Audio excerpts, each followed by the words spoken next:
You've been lied to about what it means to release stress and worry.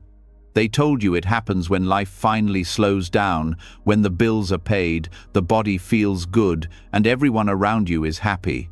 But if that were true, why do even calm moments still feel heavy? Why does your mind race when the world is quiet? Why do you carry worries no one else can see? The truth is, freedom from stress doesn't come from fixing everything outside you. It comes from understanding what's happening inside. For thousands of years, Buddhist wisdom has shown the way. Not through blind faith or endless rituals, but through clear seeing, understanding how thoughts arise, how they fade, and how the storm of worry is only made of passing clouds. Tonight, you're not here to escape your stress. You're here to see through it, to watch it dissolve like mist in morning light. Because when you understand how the mind works, you stop being its prisoner and start becoming its master. As you listen, your breath will slow, your body will soften, and the noise in your head will begin to quiet. You'll remember that nothing you feel is permanent, that calm was never lost, only hidden beneath the noise. This isn't just another track to help you sleep. This is a journey back to your true self, the one that knows how to let go, how to rest, and how to be free from the weight of stress and worry. Are you ready? Let's begin. The noise fades, and what's left is you breathing, existing, aware. For so long, the mind has been fighting shadows it couldn't see clearly. Tonight, that changes. There's something most people never learn about stress. It feels solid, it feels personal, it feels like it owns you. But what if everything you've ever felt, every fear, every rush of panic, every knot in your chest was nothing more than a passing reflection on the surface of awareness? What if stress itself was empty of any real substance? The Buddha taught that all things arise from causes and conditions, and when those causes end, the thing disappears. Stress is no different. It's not a monster waiting in the dark. It's a pattern made of thought, memory, and reaction. The mind labels a sound, a word, a moment, and builds a whole story around it. Then that story becomes heavy. You call it anxiety. You call it pressure. But when you look closer, there's nothing solid there. It's like mist pretending to be a wall. This is the heart of shunyata, emptiness. Not emptiness as in nothingness, but emptiness as in freedom from fixed meaning. Everything you experience, including worry, exists only because the mind gives it form. Stress feels real because attention feeds it. It's like feeding a fire with thoughts and then being surprised by the heat. The moment you stop adding fuel, the flame fades on its own. Think of a time you were worried about something that never happened. The sleepless nights, the tight stomach, the endless rehearsing of what could go wrong. Then reality unfolded, and all that tension vanished like smoke. Where did it go? It wasn't buried in your body. It didn't float away to the sky. It simply ceased because it was never a solid thing. It existed only as long as you believed it. When the Buddha sat beneath the Bodhi tree, he saw this truth clearly. Suffering exists, but it has no self. It's born, it changes, it dies. Stress, anxiety, fear, they're waves on the surface of the mind. You don't need to fight them. You only need to stop mistaking them for who you are. Awareness is the ocean. The waves can't harm it. The mind constantly tries to turn sensations into stories. A sound becomes an interruption. A delay becomes failure. A silence becomes rejection. These stories create the illusion of stress. But when you drop the story and just observe the raw experience, the quick heartbeat, the trembling hands, the tight throat, something magical happens. The sensations lose their bite. They stop being stress and become energy moving through you. That energy was never your enemy. It was just life asking to be felt.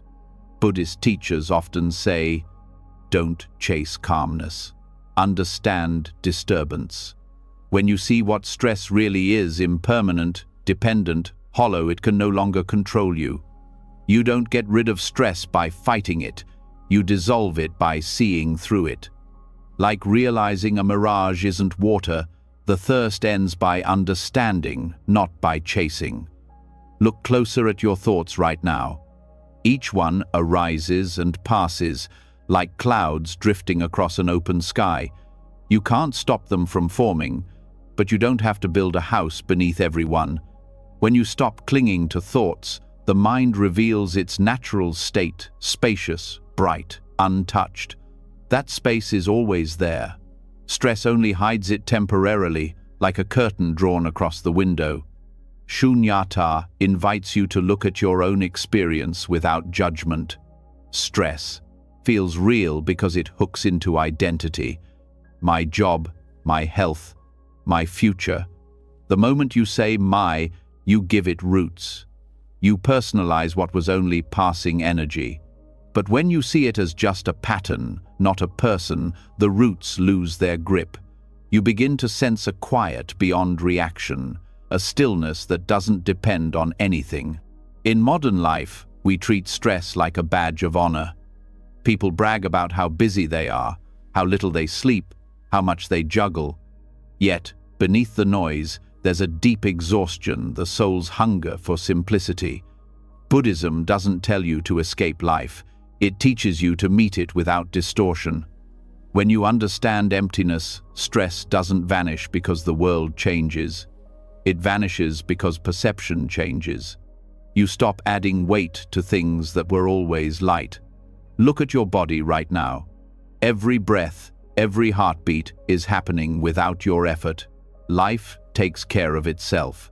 Stress arises when the mind forgets that truth and tries to control what was never its job. Emptiness is the reminder that there's no separate you running the show, just life unfolding moment by moment. The more you trust that flow, the less you need to carry. There's a story of a monk who carried a heavy bag across a river. When he reached the other side, his teacher asked, "Why are you still holding it?" The monk laughed and dropped it. That's the whole teaching.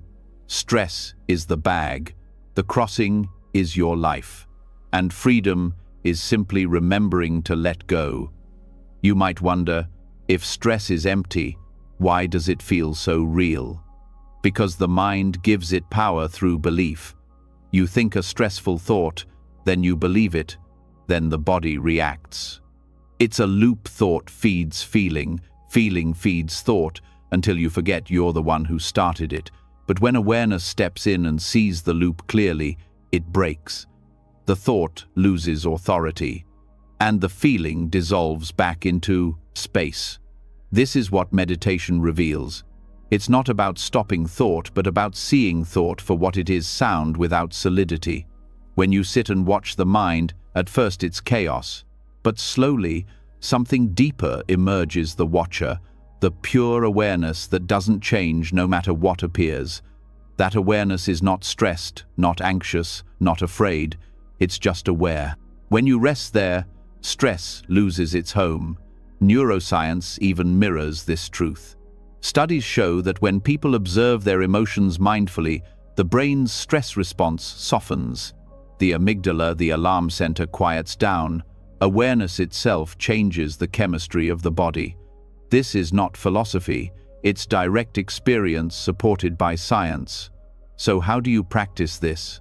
The next time worry arises, don't rush to fix it. Pause. Feel it fully, without naming it. Ask yourself, what is this made of? You'll notice it's made of sensations, of fleeting thoughts, of breath that comes and goes. None of it stays. None of it defines you. Keep looking until you see through the shape of the worry, like seeing through glass. Once you see it's empty, it can't trap you. In that seeing, a quiet joy appears.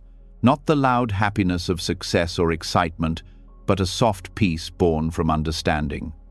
You realize you don't need to control the mind to be free. You only need to see its nature. Thoughts will still come, but they'll lose their gravity. They'll float, and you'll float with them, untethered.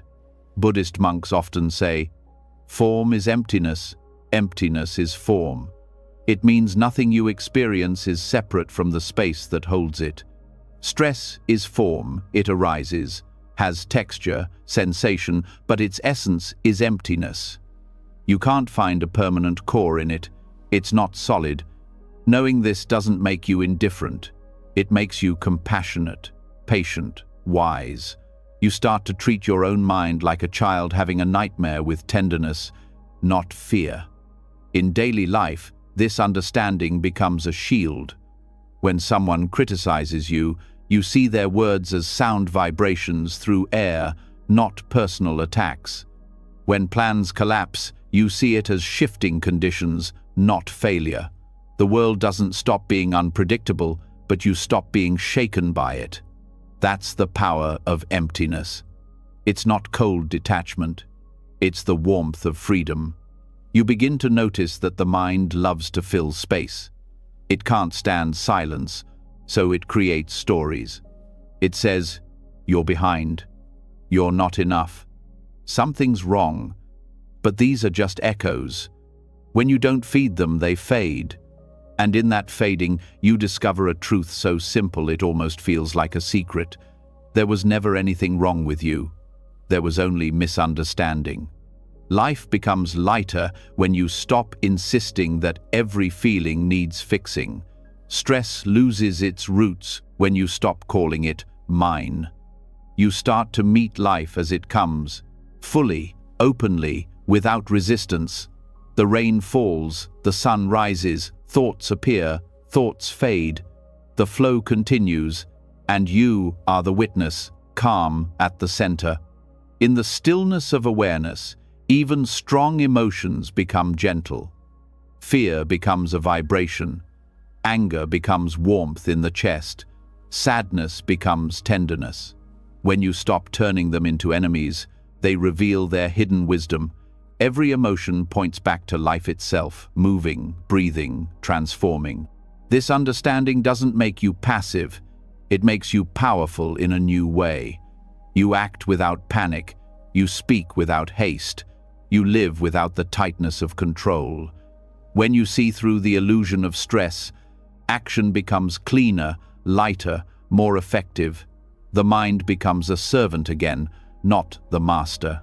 Shunyata is not about withdrawing from life, it's about meeting it without distortion.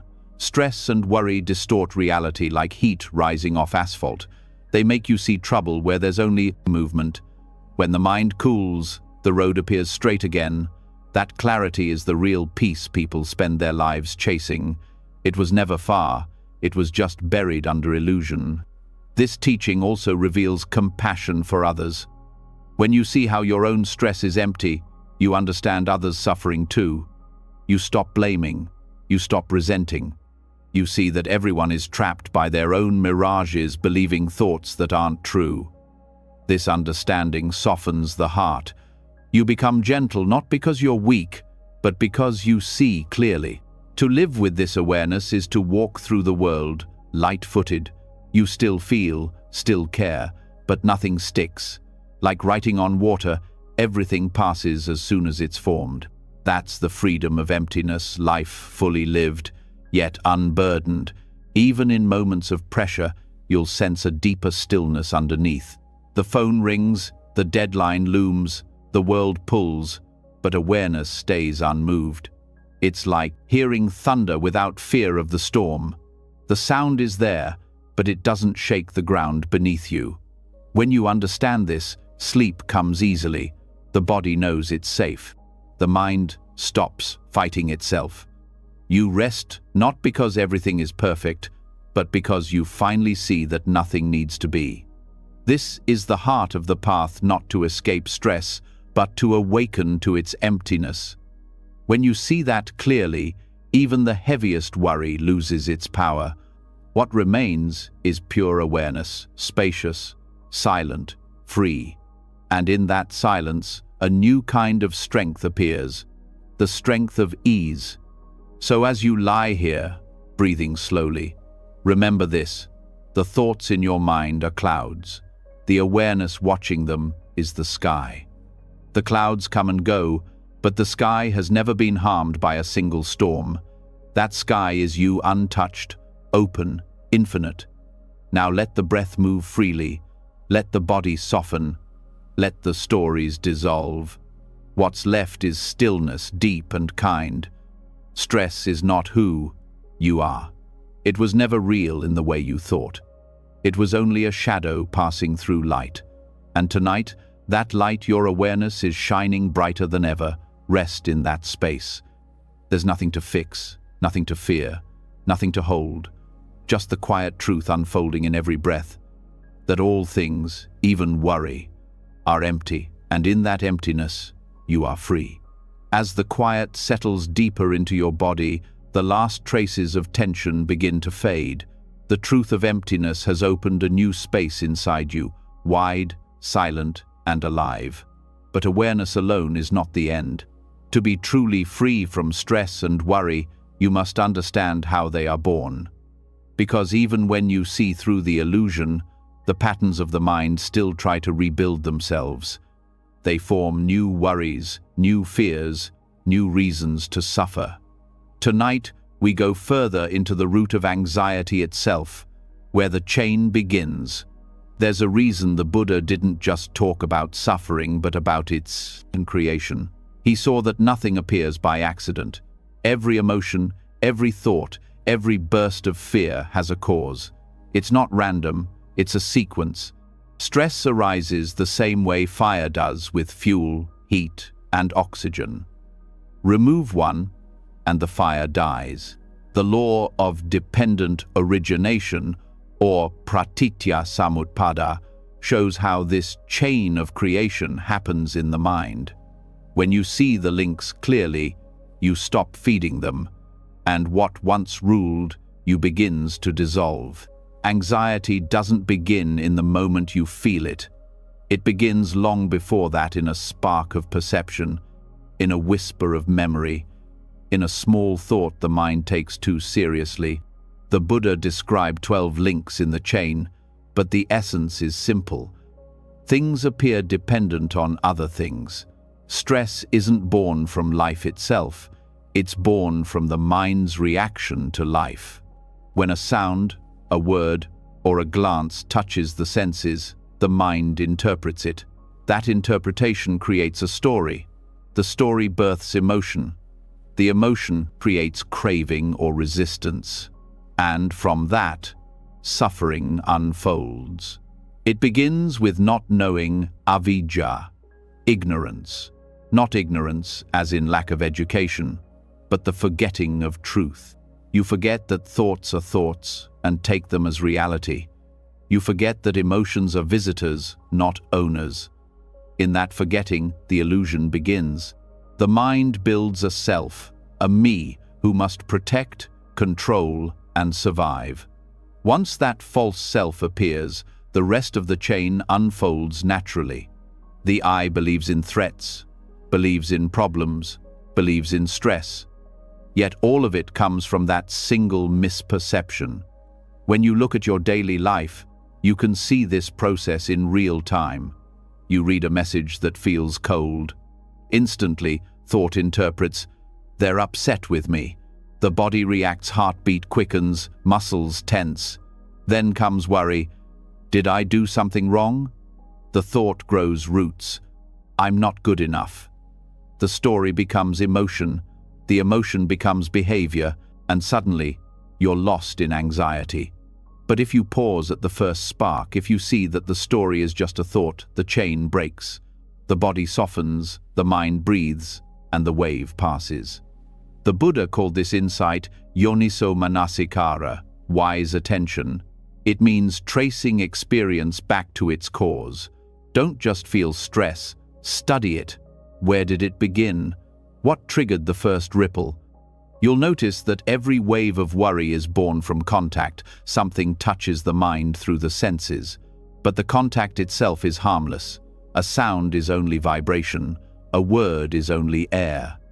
It's the interpretation that gives it power. When you train yourself to notice the gap between contact and meaning, you step into freedom. In that small gap, lies everything: awareness, choice, peace. But we miss it because the mind is fast. It jumps from event to reaction in a flash. That's why meditation exists, to slow down perception until you can see the links one by one.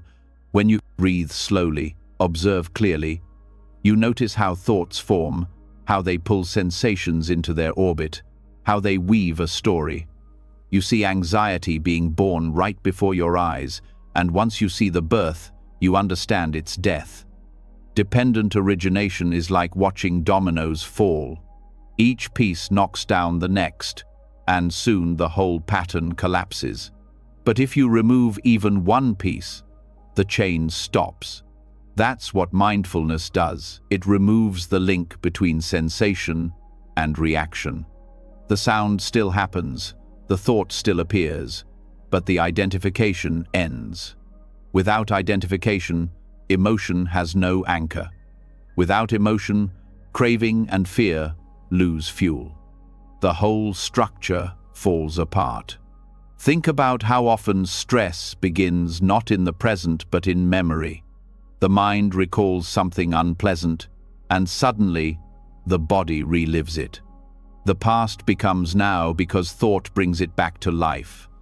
But dependent origination explains that memory is just another cause. It's not alive by itself. It needs your attention to continue. When you stop feeding it with belief, the image fades, the emotion cools. The past can't hurt you unless you keep inviting it back.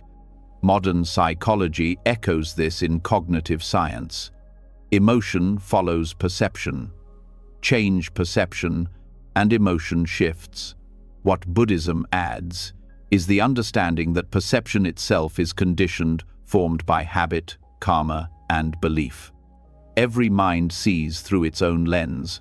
One person hears criticism, another hears feedback. The sound is the same, but the meaning differs.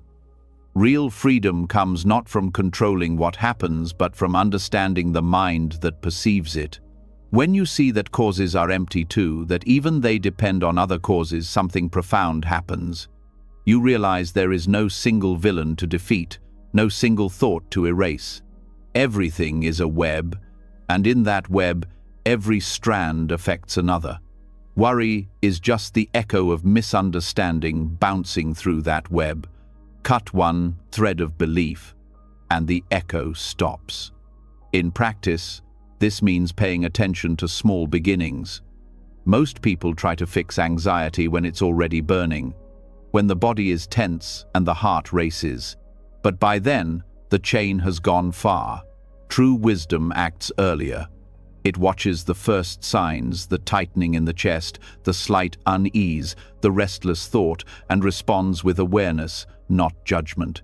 That single act changes everything. You don't need to stop the storm. You only need to notice the wind before it grows. The Buddha compared the process to planting seeds. Every thought, every reaction, every intention is a seed. Some grow into peace, others into stress.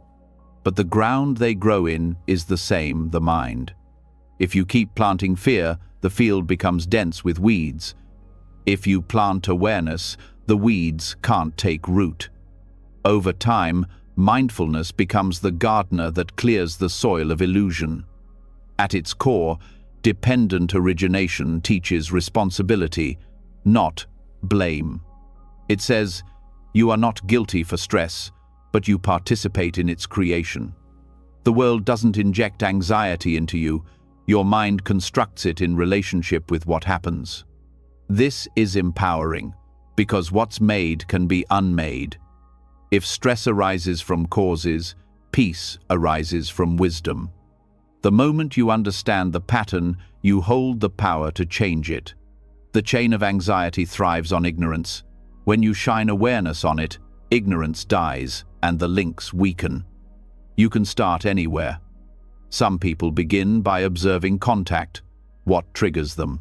Others start with feeling the moment the heart tightens, others with craving the impulse to escape discomfort.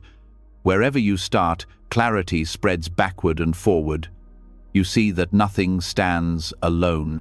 And when nothing stands alone, nothing can imprison you. There's a moment in meditation when you catch the birth of a thought. It rises like a bubble from still water, small, delicate.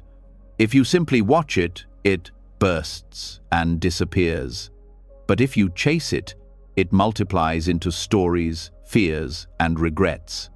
Awareness is the needle that pops the bubble before it grows. That's how you cut the chain, not by force, but by understanding. Anxiety often disguises itself as protection. The mind says, "I'm just preparing. I'm being careful." But underneath, it's the same mechanism, a craving for control. You fear uncertainty, so you build scenarios, strategies, predictions. Yet every time you plan against the unknown, you strengthen the illusion of a self that must control everything. And the more control you crave, the more powerless you feel. This is the cruel loop of anxiety, the mind trying to secure what was never meant to be secured.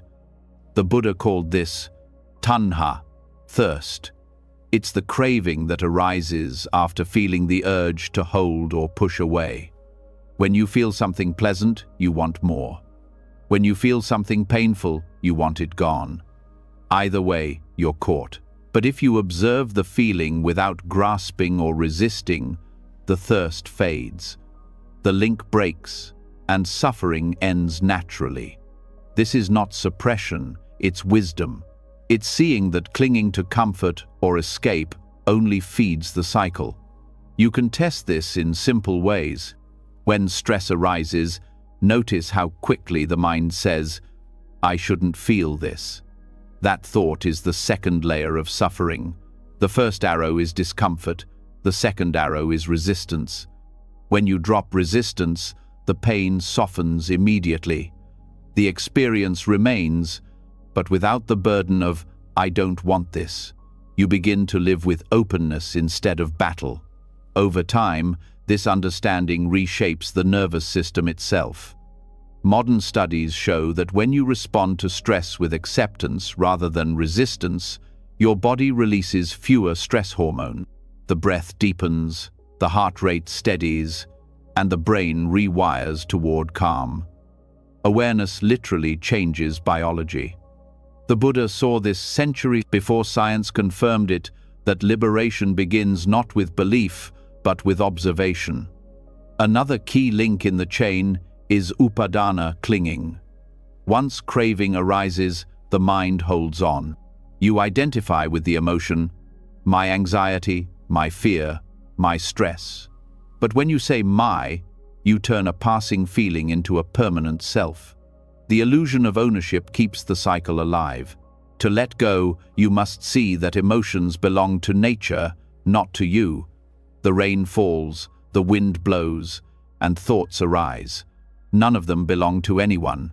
They simply move through experience. As this insight deepens, compassion naturally grows. You stop blaming yourself for feeling anxious. You stop blaming others for triggering you. You see that everyone is caught in their own web of causes and conditions. This understanding creates patience, the kind that says, this too is a process. The same law that gives rise to stress also allows it to end. When causes cease, so does the effect. In daily life, awareness of dependent origination transforms how you respond. When conflict arises, you no longer react blindly. You see the chain forming perception, feeling, reaction, and you pause. You let the process unfold without jumping in. That pause is liberation in disguise. In that single moment, you step out of the cycle of automatic suffering. You start to live deliberately instead of reactively. The more you practice, the earlier you see the causes. You notice how expectations create pressure, how comparing yourself to others breeds insecurity, how wanting things to be different feeds unease. Each insight weakens a link. Each moment of clarity is like removing a knot from a tangled rope. Eventually, the rope unravels. and what was once tight and painful becomes light and free. Understanding dependent origination also reveals the beauty of interconnection. The same principle that creates suffering also creates joy. Just as anxiety arises from causes, so does kindness, love, and peace. When you cultivate generosity, mindfulness, or compassion, you plant causes for serenity. Every small act of awareness is a new seed that changes the landscape of your mind.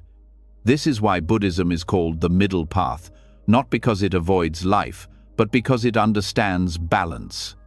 Everything depends on everything else. You cannot isolate one part and call it you. When you see that, you stop taking stress personally. You stop thinking, "Why is this happening to me?" and start seeing, "This is how conditions are unfolding." That simple shift turns drama into understanding, chaos into clarity. In truth, the mind itself is a process, not a thing. It's movement, constant and alive. Anxiety is just one of its motions, no more personal than wind passing through a field. When you see it this way, you don't need to escape the mind, you only need to know it. Awareness doesn't destroy thought, it reveals its transparency. The Buddha once said, "When this is, that is. When this ceases, that ceases." These simple words hold the essence of freedom. Stress exists because of its causes, and when the causes end, so does stress. The key is to recognize that no cause is unbreakable. Every chain, no matter how long, has a weakest link. Your task is only to find it through patience, through clarity, through steady awareness. As you rest here, breathing softly, notice how anxiety has no form of its own. It depends on attention. When attention relaxes, the feeling fades. That fading is not failure, it's awakening. It's the proof that what arises by cause can end through understanding. Dependent origination isn't just a teaching, it's the map of your inner world. Every moment, the chain is forming or dissolving. Every breath offers a choice to feed stress or to see through it. The mind can be a prison or a path, depending on what you do with each link. So let this be your quiet practice tonight. See how each sensation connects to the next, how thought becomes feeling, how feeling becomes story, how story becomes burden. Then stop adding fuel. Let the sequence slow until it ends in stillness. That stillness is not empty space, it's the ground of freedom. From ignorance comes confusion, from confusion comes grasping, from grasping comes suffering. But from awareness comes release, from release comes peace, and from peace comes wisdom. This is how the cycle turns. This is how anxiety dies before it begins. Now the mind can rest. The body breathes on its own. The world moves as it always has, but something within you has shifted. You no longer see stress as an enemy or an accident. You see it as a process, one that can end. The chain is clear now, and in its clarity, you find the calm that no condition can shake. You have reached the point where awareness meets truth. Nothing stands alone, and nothing lasts. Anxiety was never yours. It was only a pattern waiting to be seen, and now that you've seen it, it can finally let go. When the chain of causes is seen clearly, the mind begins to rest. Awareness starts to move differently, no longer chasing, no longer reacting. You begin to notice a new kind of quiet, one that doesn't come from the absence of sound, but from the absence of struggle. The noise of thoughts, the constant commentary, the endless need to respond, all of it begins to fade. This is where silence starts to speak, not as an absence, but as a presence. What comes next is not emptiness, but depth, a silence that heals because it understands. True healing doesn't come from adding more noise, more words, or more action. It comes when you stop feeding the storm inside. Most of life's pain is not in what happens, but in how much we react.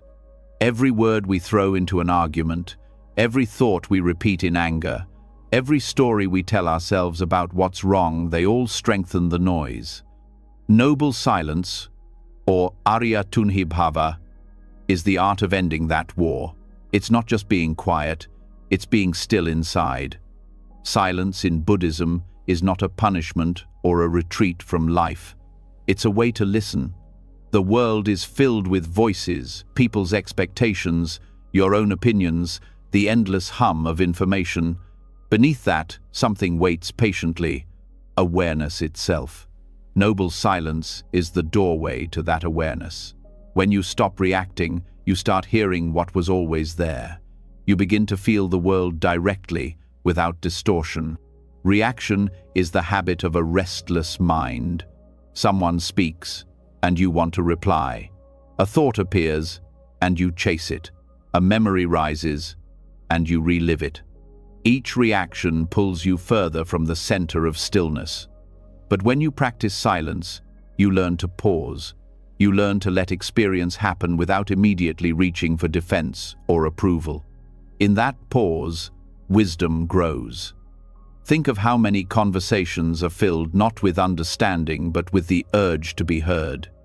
People talk not to connect, but to escape the discomfort of silence. Yet silence is not empty space, it's the womb of clarity.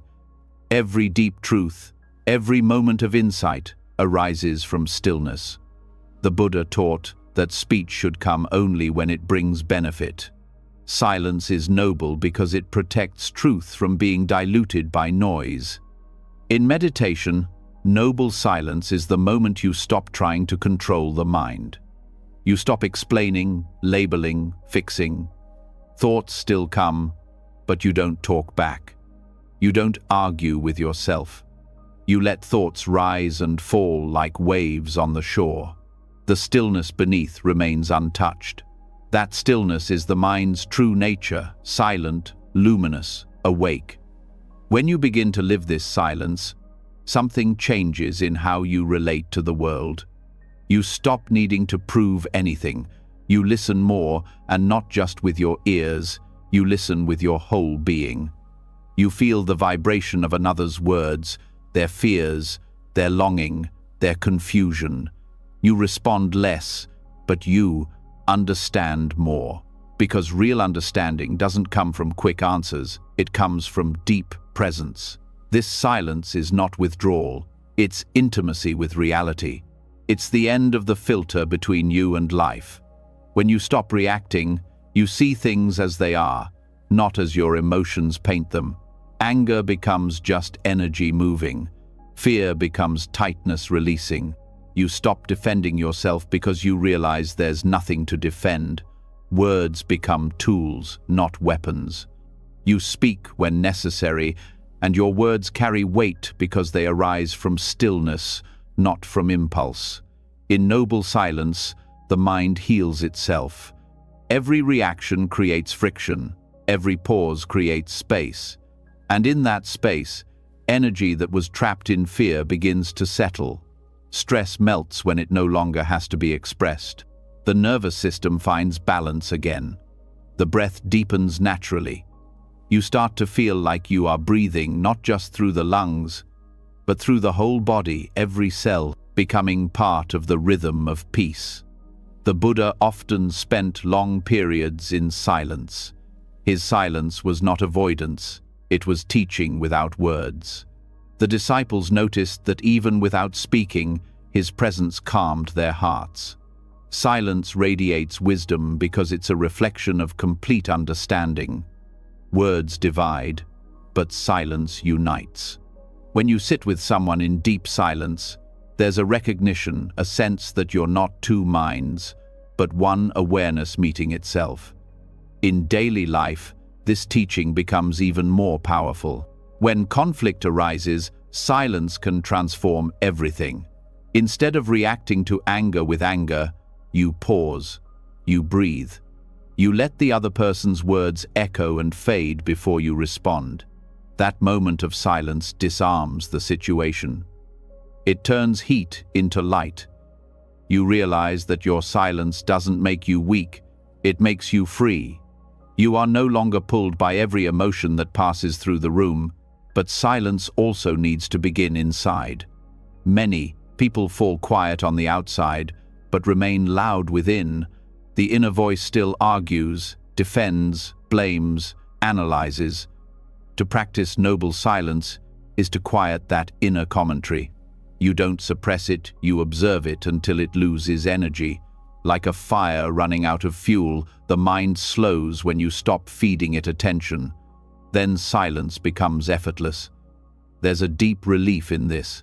The mind, used to constant narration, finally rests. You begin to experience what it feels like to be without agenda, not trying to fix the moment, not waiting for the next thought. This is healing. Stress fades because the inner noise that sustained it fades too. Without commentary, life becomes simple. Just breathing, just being, just awareness moving through time. Modern psychology touches on this idea through mindfulness and cognitive quieting. When you observe your thoughts without responding, neural patterns of overthinking weaken. The brain learns that silence is safe. It no longer panics when nothing is happening. In fact, it starts to find pleasure in stillness. This mirrors the Buddhist insight that silence is nourishment for the heart. Silence doesn't mean rejecting sound. It means meeting sound without inner resistance. A car horn, a conversation, a sudden cry, all are part of the same silence when you don't react. The true silence exists underneath noise, not apart from it. When you understand this, you can be silent even in a busy city. The stillness travels with you like a soft presence, untouched by chaos. In relationships, noble silence becomes the ground for real connection. When you stop interrupting others with your need to respond, you start to hear their truth. When you listen without the urge to fix, you create safety. People sense when they are being heard beyond words. That's why silence heals. It gives space for what's real to appear. The discipline of silence also purifies speech. You begin to choose words carefully, not from fear, but from awareness. Before you speak, you feel the intention forming. You ask yourself, is this kind? Is this true? Is this necessary? If not, you let it dissolve. Over time, your words gain strength because they come from quiet understanding, not from emotional reaction. The Buddha described speech as an expression of the mind. To purify words, purify silence first. The silence of a calm mind naturally produces wise speech. This is why great teachers say little but change lives. Their silence carries more truth than the loudest argument. Silence also reveals how much of stress is self-created. When you stop reacting, you see how your opinions, judgments, and labels shape your world. You see that many problems exist only because you keep describing them. The moment you stop giving them language, they lose form. They were stories, not reality. Noble silence ends those stories. As you practice this, daily life becomes softer. You stop rushing to fill every pause. You eat in silence. You walk in silence. You breathe in silence. Each moment becomes full instead of empty. The senses sharpen. The mind feels fresh. Even simple acts, drinking water, touching sunlight, feel sacred. You start to realize that silence isn't something you do. It's what you are when the noise falls away. There's a saying in Zen, when the mouth is silent, the heart speaks. That heart is not emotion, it's awareness. When you stop filling every space with words, that awareness expands naturally. It becomes a quiet joy, subtle but unshakable. You begin to love silence, not as escape but as presence. It becomes your resting place between thoughts, between breaths, between moments. This is also the ground of wisdom. Every insight arises after silence. You can't think your way to understanding. You must quiet enough to let understanding reveal itself. Noble silence is the space in which intuition blossoms. It's how the mind begins to see without strain. The more you practice, the more you trust that wisdom doesn't need noise, it only needs stillness. Sometimes silence feels uncomfortable because it mirrors the mind back to you. You start hearing your own restlessness, your unspoken fears. This is the purification process. The silence isn't empty. It's showing you everything you've been running from. Stay with it. Breathe through the discomfort. Eventually, the noise reveals its own impermanence. Beneath it, you find peace that cannot be disturbed. This silence also extends to reaction in thought. When a difficult emotion arises, anger, jealousy, guilt, you don't fight it. You hold silence inside. You allow the feeling to unfold without commentary. You notice the sensations in the body, the heat, the tension, the movement. You let them pass through without adding words. This inner silence is the highest form of non-reaction. It's how emotions transform into understanding. The Buddha once said that just as a lake becomes clear when untouched, the mind becomes clear when left alone. Every reaction is like stirring the water. Every silence is like letting it settle. When you stop reacting, clarity returns on its own.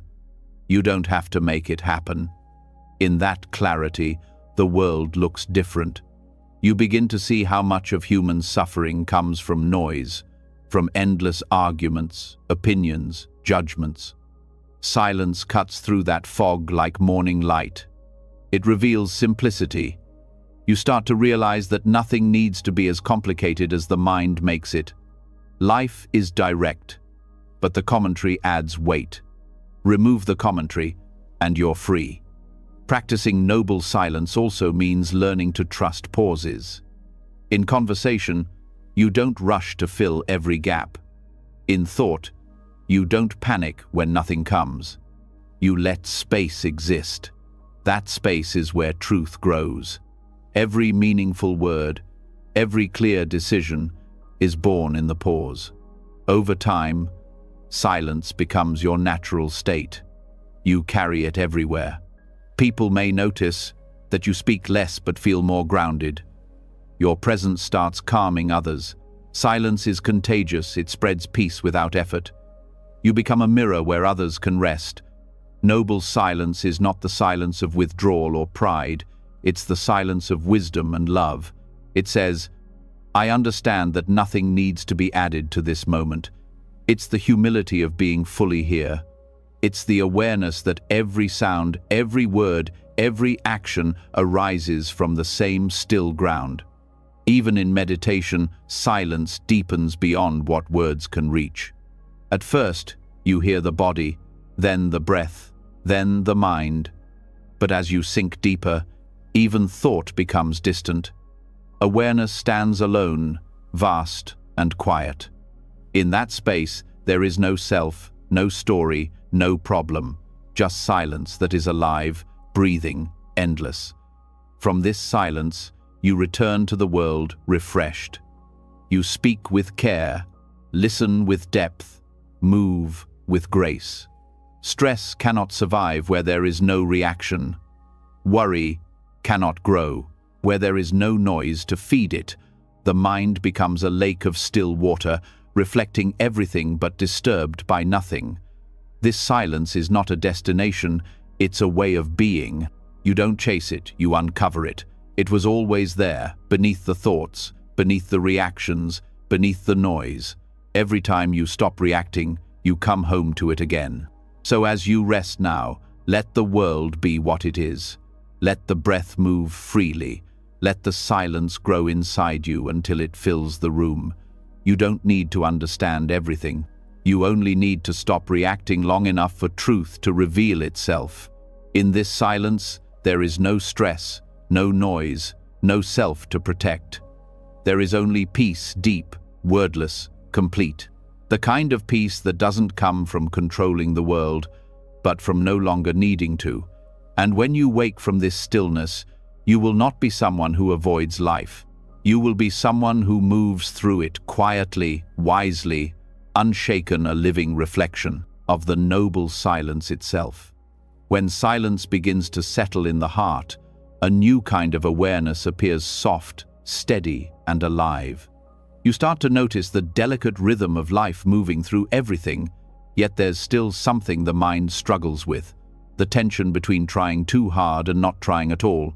Even after tasting stillness, a quiet question lingers inside. How do I live in this world without losing my balance? How do I act without forcing, rest without collapsing, care without controlling? This is where the wisdom of the middle way begins to reveal itself. The middle way is not a path of moderation for its own sake. It's a way of seeing that extremes are prisons. When you cling to control, life feels tight, rigid, suffocating. When you fall into chaos, it feels empty, lost, and drifting. Both create stress, because both resist the natural flow of things. The Buddha discovered this truth after years of self-denial and indulgence, realizing that peace doesn't live at the edges, it lives in the balance between them. The human mind loves extremes. It believes safety is in control and relief is in surrender. But control breeds tension, and surrender without wisdom breeds confusion. The middle way is the art of balancing both, to move with intention but without obsession, to care deeply but without attachment, to live fully but without clinging. This balance dissolves the kind of stress that comes from always pushing or always giving up. Perfectionism is one side of the chain. It comes from fear, the fear of being wrong, of being judged, of losing worth. The mind says, if I do everything right, I'll finally feel safe. But that safety never arrives. The more you control, the more fragile you feel. Because deep down, perfectionism is a battle against reality. Reality changes, people change, results shift. No amount of control can stop impermanence.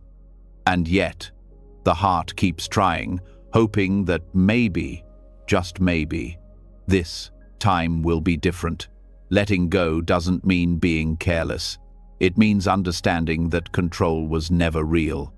You can guide, you can plan, you can act wisely, but you cannot control outcomes. You can plant the seed, but you can't command the rain.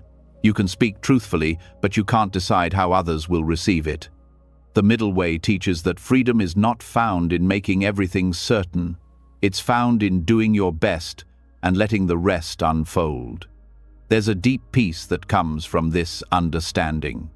When you release the burden of control, energy returns to the present moment. You start noticing life as it is, not as you want it to be. You start feeling gratitude for small things again, a breath that moves easily, a task completed without rush, a pause between words. Effort and ease stop being opposites. They become partners. To walk the middle way, you must first see how the mind swings between extremes. One day, it's driven planning, fixing, correcting. The next day, it's exhausted, procrastinating, avoiding, escaping. This pendulum of effort and avoidance creates inner turbulence. The Buddha called this the cycle of craving and aversion. Craving says, I must make it happen. Aversion says, I want to disappear. The middle way says, I will act wisely and rest when it's time. When you begin to apply this in daily life, even simple actions change. Working becomes meditation. Resting becomes rejuvenation, not guilt. You begin to act without pushing against yourself. It's like the breath, it expands and contracts naturally. You don't need to force it to happen. You only need to let it follow its rhythm. The same applies to effort. You apply it where needed and release it when the moment passes. Modern stress often comes from confusing discipline with control. True discipline is alive, it adapts. Control is rigid, it breaks. A disciplined mind acts from clarity, not fear. It knows when to move and when to pause. That's why the middle way is not weakness, it's intelligence. It's the wisdom that sees that forcing life only creates resistance, while abandoning effort creates decay. Balance is not static, it's the constant dance between both sides. This path also frees you from comparison. When you live at the extremes, you measure yourself against others constantly. You feel behind, less than, or superior. But balance has no competition. It asks only that you live in alignment with your own rhythm. You start to realize that perfection is not in flawless results, but in harmony when body, mind, and action move as one. The middle way also transforms how you handle emotions. Control tries to suppress them. Chaos drowns in them. Balance allows them to flow. When anger arises, you neither act it out nor bury it. You breathe, you feel, and you let it pass. The emotion becomes a wave, not a trap. This is how peace begins to live inside, even while the world remains uncertain. In the teachings, the Buddha described the middle way as the path that leads to wisdom, not through theories, but through experience. It's how he overcame the suffering that came from both indulgence and deprivation. You can see this principle everywhere in nature, in breath, in seasons. The tree bends with the wind. If it refuses, it breaks. The river moves around rocks. If it fought them, it would cease to flow. Every living thing follows the law of balance, except the human mind, which keeps trying to control the river. So how do you find this balance in your life? Start by observing the tension between doing and being. Notice when you're forcing outcomes, when the shoulders tighten, when the breath becomes shallow, when the mind races to fix everything. Then pause.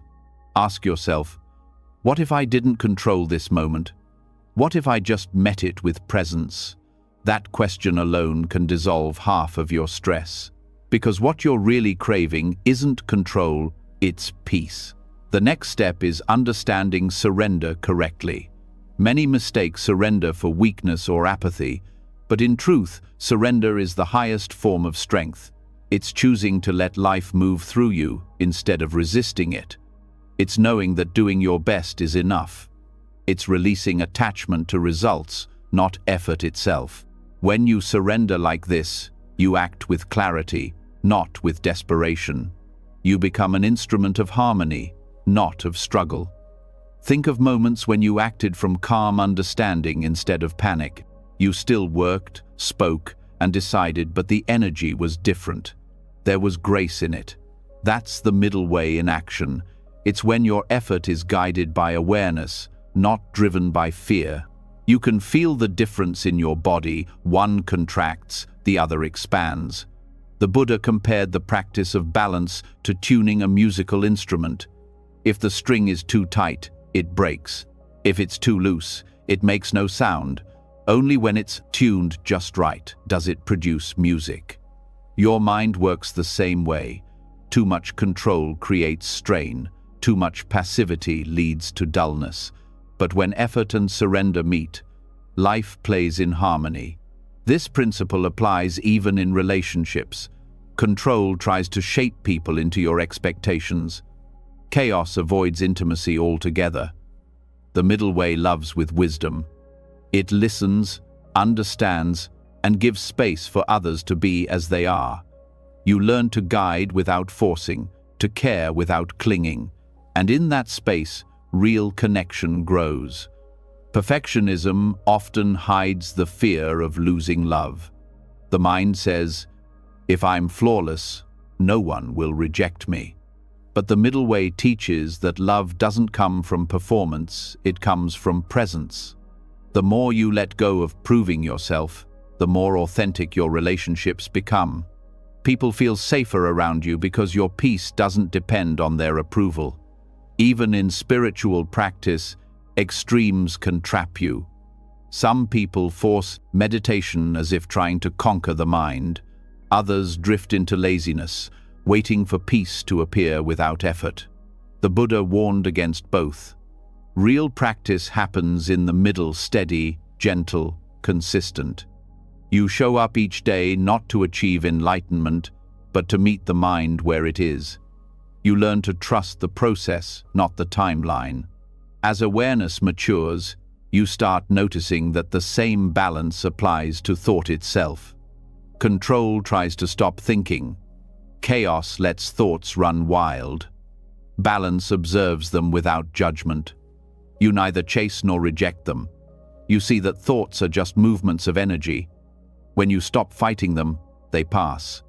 That's the power of the middle. It allows everything to move through without leaving residue. This understanding also changes how you pursue goals. The world teaches you to push harder, to grind endlessly, to define worth by achievement. But the middle way teaches alignment instead of struggle.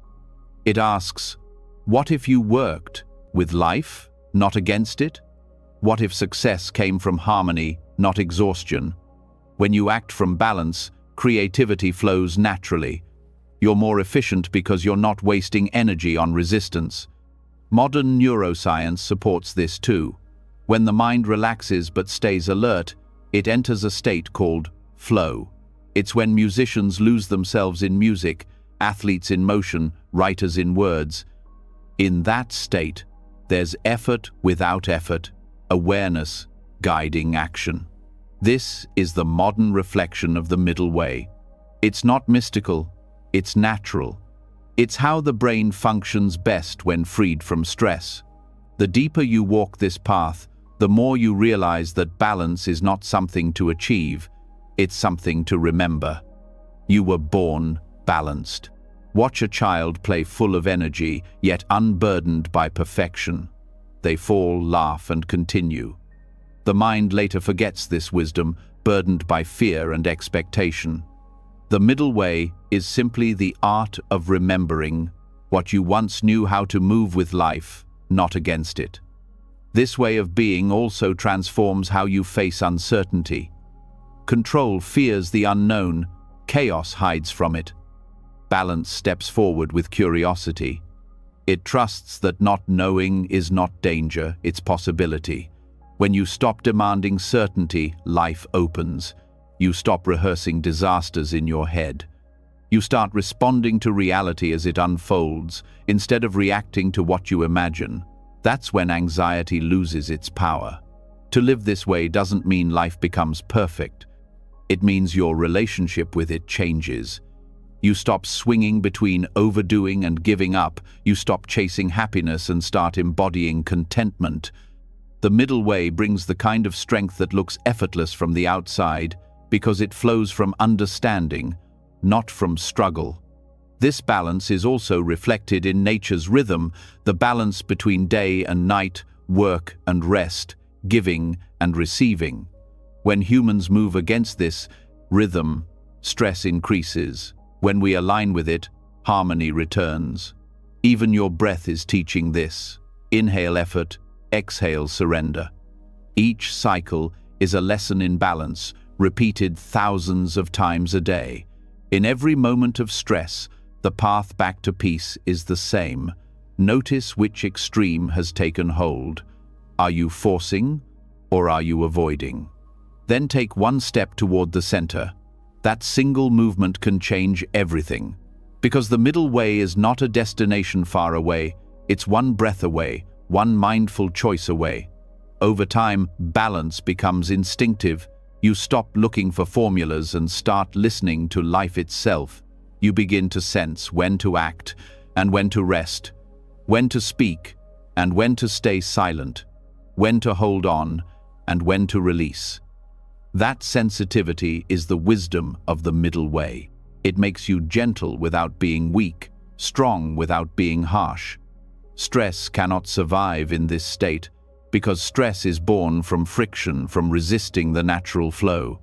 When effort and surrender move together, friction disappears.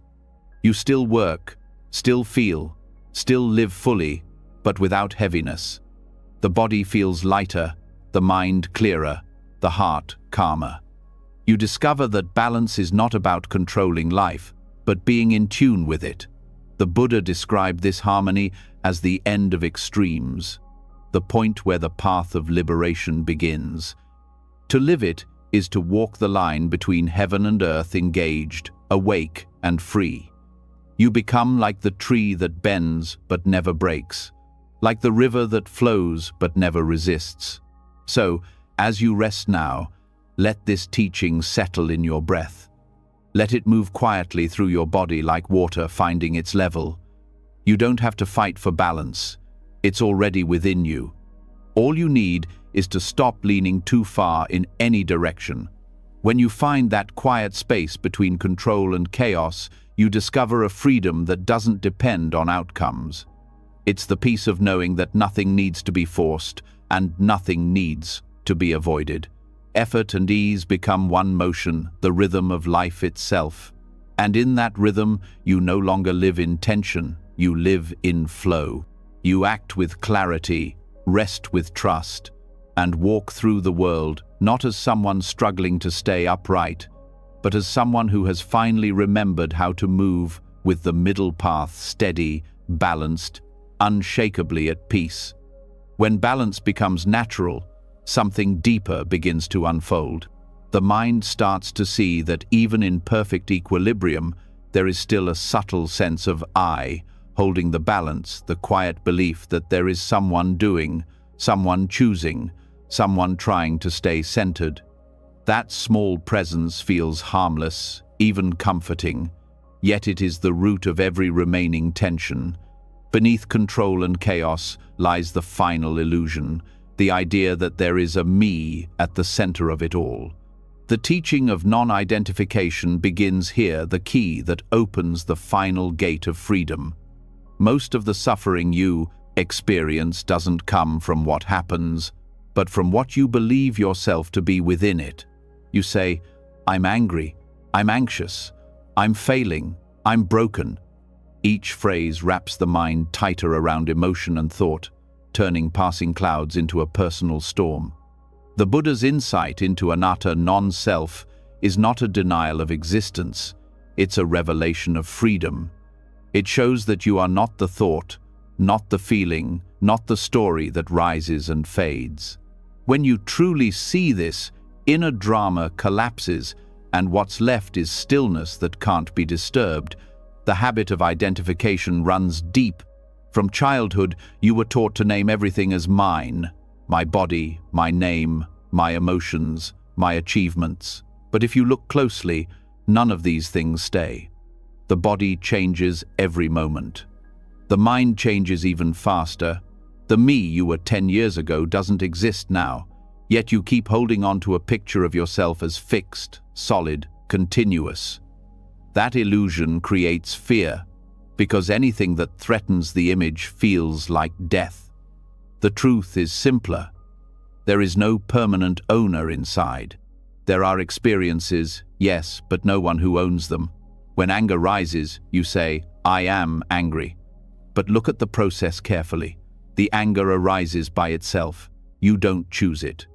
It grows, burns, and fades on its own. When it's gone, where is the I who owned it? The body remains, awareness remains, but the emotion passes. The phrase, "This is not me, not mine," is not a rejection, it's recognition. It's seeing things as they truly are, events in awareness, not personal possessions. To understand this deeply, start observing thoughts without claiming them. When a thought appears, notice how quickly the mind says, I thought that. Yet the thought appeared before you noticed it. It wasn't yours. It was a movement in consciousness, like a breeze moving through the trees. You don't say, my wind is blowing. You just feel it. The same applies to thoughts. They happen, you witness. That witnessing, silent, unshaken, is closer to your true nature than any thought about yourself. This realization doesn't make you detached in a cold way. It makes you free in a compassionate way. When you stop taking emotions personally, you stop fighting them. Sadness can be there, anger can be there, but they are no longer marks of failure. They are simply waves passing through awareness. You start to meet each emotion with kindness, because you no longer confuse feeling pain with being pain. Non-identification doesn't mean denial. You still experience life fully: laughter, grief, joy, loss, but without clinging to the sense of mine. You still act, speak, love, create, but there's space inside those actions. There's no longer the tightness of I must win, I must protect, I must prove. You act because action is natural, not because it defines who you are. This shift is the quiet liberation the Buddha pointed to: freedom in the midst of ordinary life. Consider how stress begins. Something happens, a thought appears, and then the mind says, "This affects me." The identification turns experience into ownership. The event becomes personal, and pain follows. But when you meet experience with awareness instead of identification, the link breaks. You see that the event is simply happening in consciousness, not to an owner. You can respond wisely without getting entangled. This insight can be applied even to the body. The body is often the strongest point of identification. You call it me. But look closer. The body changes without your permission: breath, heartbeat, digestion, aging, healing. It follows its own laws. If you were the body, you would control every process, but you don't. The body belongs to nature, not to you. When this is seen, fear of death begins to fade. Death is not the end of a person, it's the continuation of natural change. The body returns to earth, awareness remains timeless. When you live identified with the body or the mind, you're always under threat. Illness, aging, rejection all become attacks on the self. But when you see that there is no fixed self, these experiences lose their sting. Pain can still appear, but suffering, the mental resistance, weakens. The Buddha called this freedom from I-making and mine-making. It's the end of carrying the world on your shoulders. The practical way to cultivate this is through deep mindfulness. Watch how the mind creates identity moment by moment. A thought appears. I'm tired. Pause. Who is tired? The body feels fatigue. The mind notices it, but is there truly a me that owns the tiredness? When you look directly, the ownership dissolves. The experience remains, but without the label. It's just tiredness moving through awareness. At first, this may feel strange, even unsettling. The ego resists non-identification because it believes it's being erased. But in truth, it's being liberated. What dies is only the false idea of control. What remains is something vast, the space that can hold everything without being affected by it. This is what the Buddha meant when he said, "In seeing, only seeing. In hearing, only hearing." Life happens through you, not to you. In modern psychology, this insight aligns with the idea of cognitive diffusion, the ability to separate from thoughts instead of being absorbed by them. Studies show that people who practice this experience lower anxiety because they no longer treat every thought as truth. Buddhism discovered this thousands of years ago. The moment you see thought as an object, not identity, its power dissolves. The mind's habit of identification is ancient. It evolved to protect the body, to create a self that could survive. But now, that same instinct causes emotional pain. When someone criticizes you, it feels like an attack on your existence. Yet words are only sound vibrations. They can't touch your true nature. What hurts is the idea that those words define you. When that idea is seen through, criticism loses its bite. Praise loses its hold too. You become steady, not arrogant, but grounded in reality. Freedom from identification also transforms relationships. Most conflict arises because people defend the image of themselves. One person says something that touches another's ego, and reaction explodes. But when you stop identifying with that image, you stop needing to defend it. You listen more deeply, speak more gently, and respond from wisdom rather than pride. This doesn't make you passive, it makes you peaceful. You act when needed, but without aggression or fear. In spiritual practice, This insight deepens meditation. When you stop identifying with thoughts, meditation ceases to be a struggle. You don't try to silence the mind, you let it move as it wants, knowing it's not you. Thoughts pass, sensations shift, awareness remains.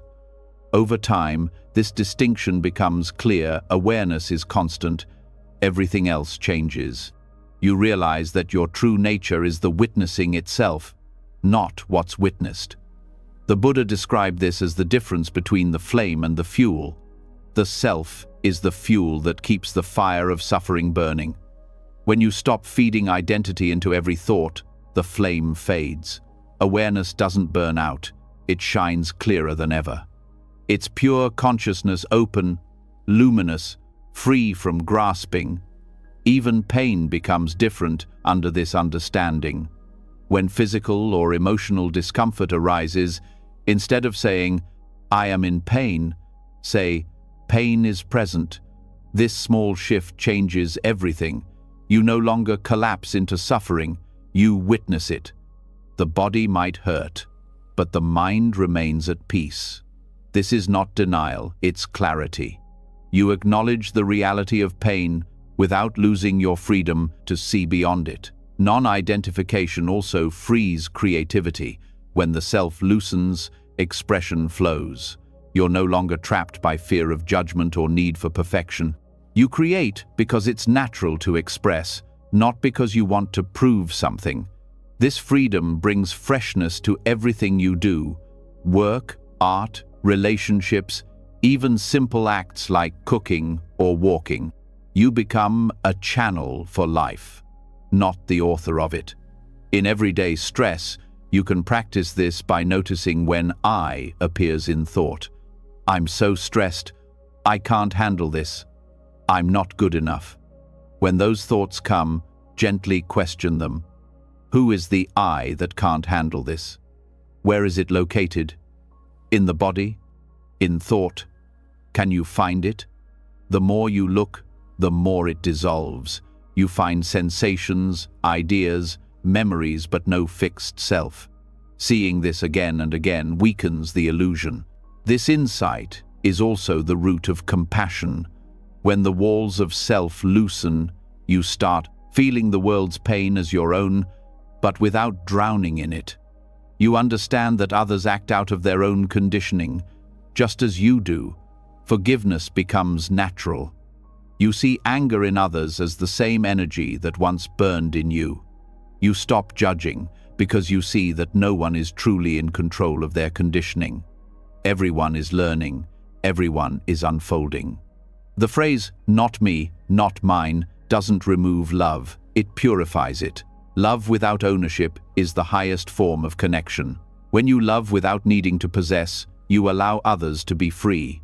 When you help without expecting gratitude, your actions become pure. This is the compassion of the awakened heart, love without me and you, just love flowing through awareness. This freedom also changes how you experience success and failure. When you identify with achievements, success inflates the ego and failure crushes it. But when you see both as passing experiences, neither defines you. You still strive, still act, but with lightness. Winning or losing doesn't disturb your peace, because you know the self that craves approval was never real. In daily mindfulness, you can bring this teaching to every action. Eating, walking, working, all become opportunities to notice the absence of ownership. When the mind says, "I am doing this," look closer. Action happens through intention, through body and mind. But can you find a doer separate from the doing? When this insight dawns, life becomes spontaneous. The effort to control disappears, replaced by effortless responsiveness. This is also the beginning of true humility. When you no longer identify with knowledge or virtue, you stop needing to be superior. You can learn from anyone. You can admit mistakes easily, because mistakes no longer threaten identity.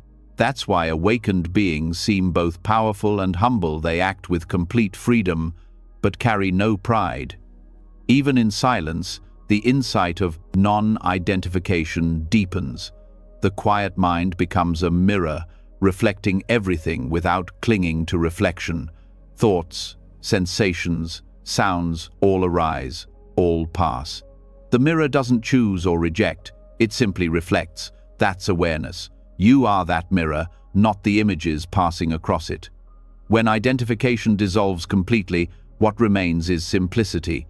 You still live, still feel, still act, but the burden of I is gone. Life flows effortlessly, like water following gravity. Stress loses its foundation, because stress was always tied to ownership.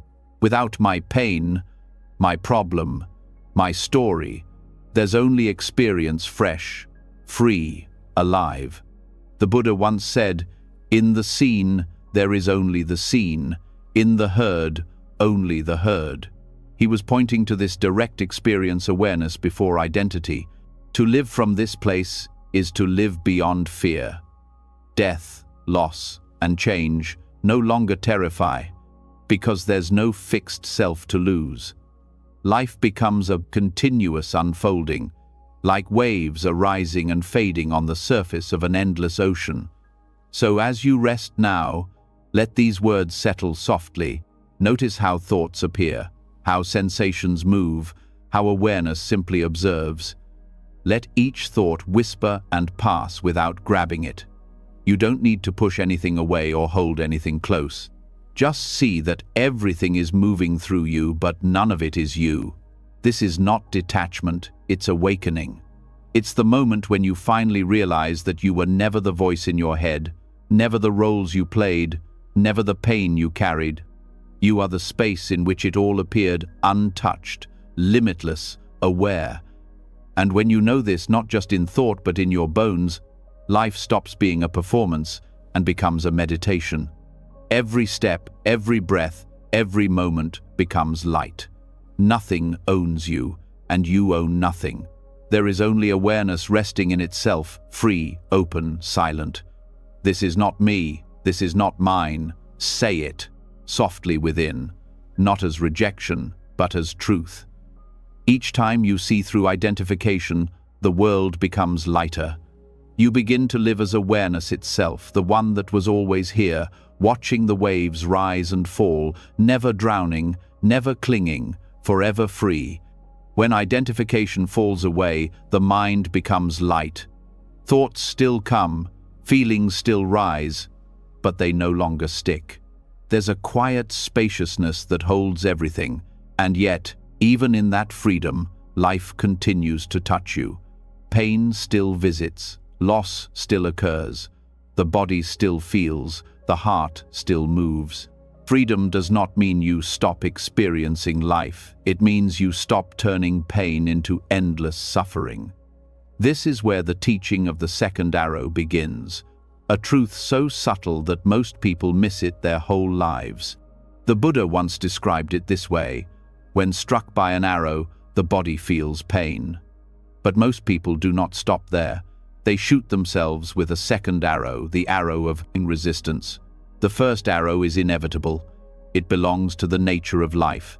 The second arrow is optional, but it's the one that causes the most suffering.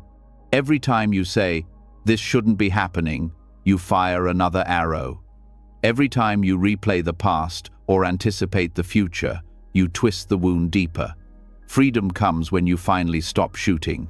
Pain and suffering are not the same thing. Pain is a sensation, raw, direct, part of being alive.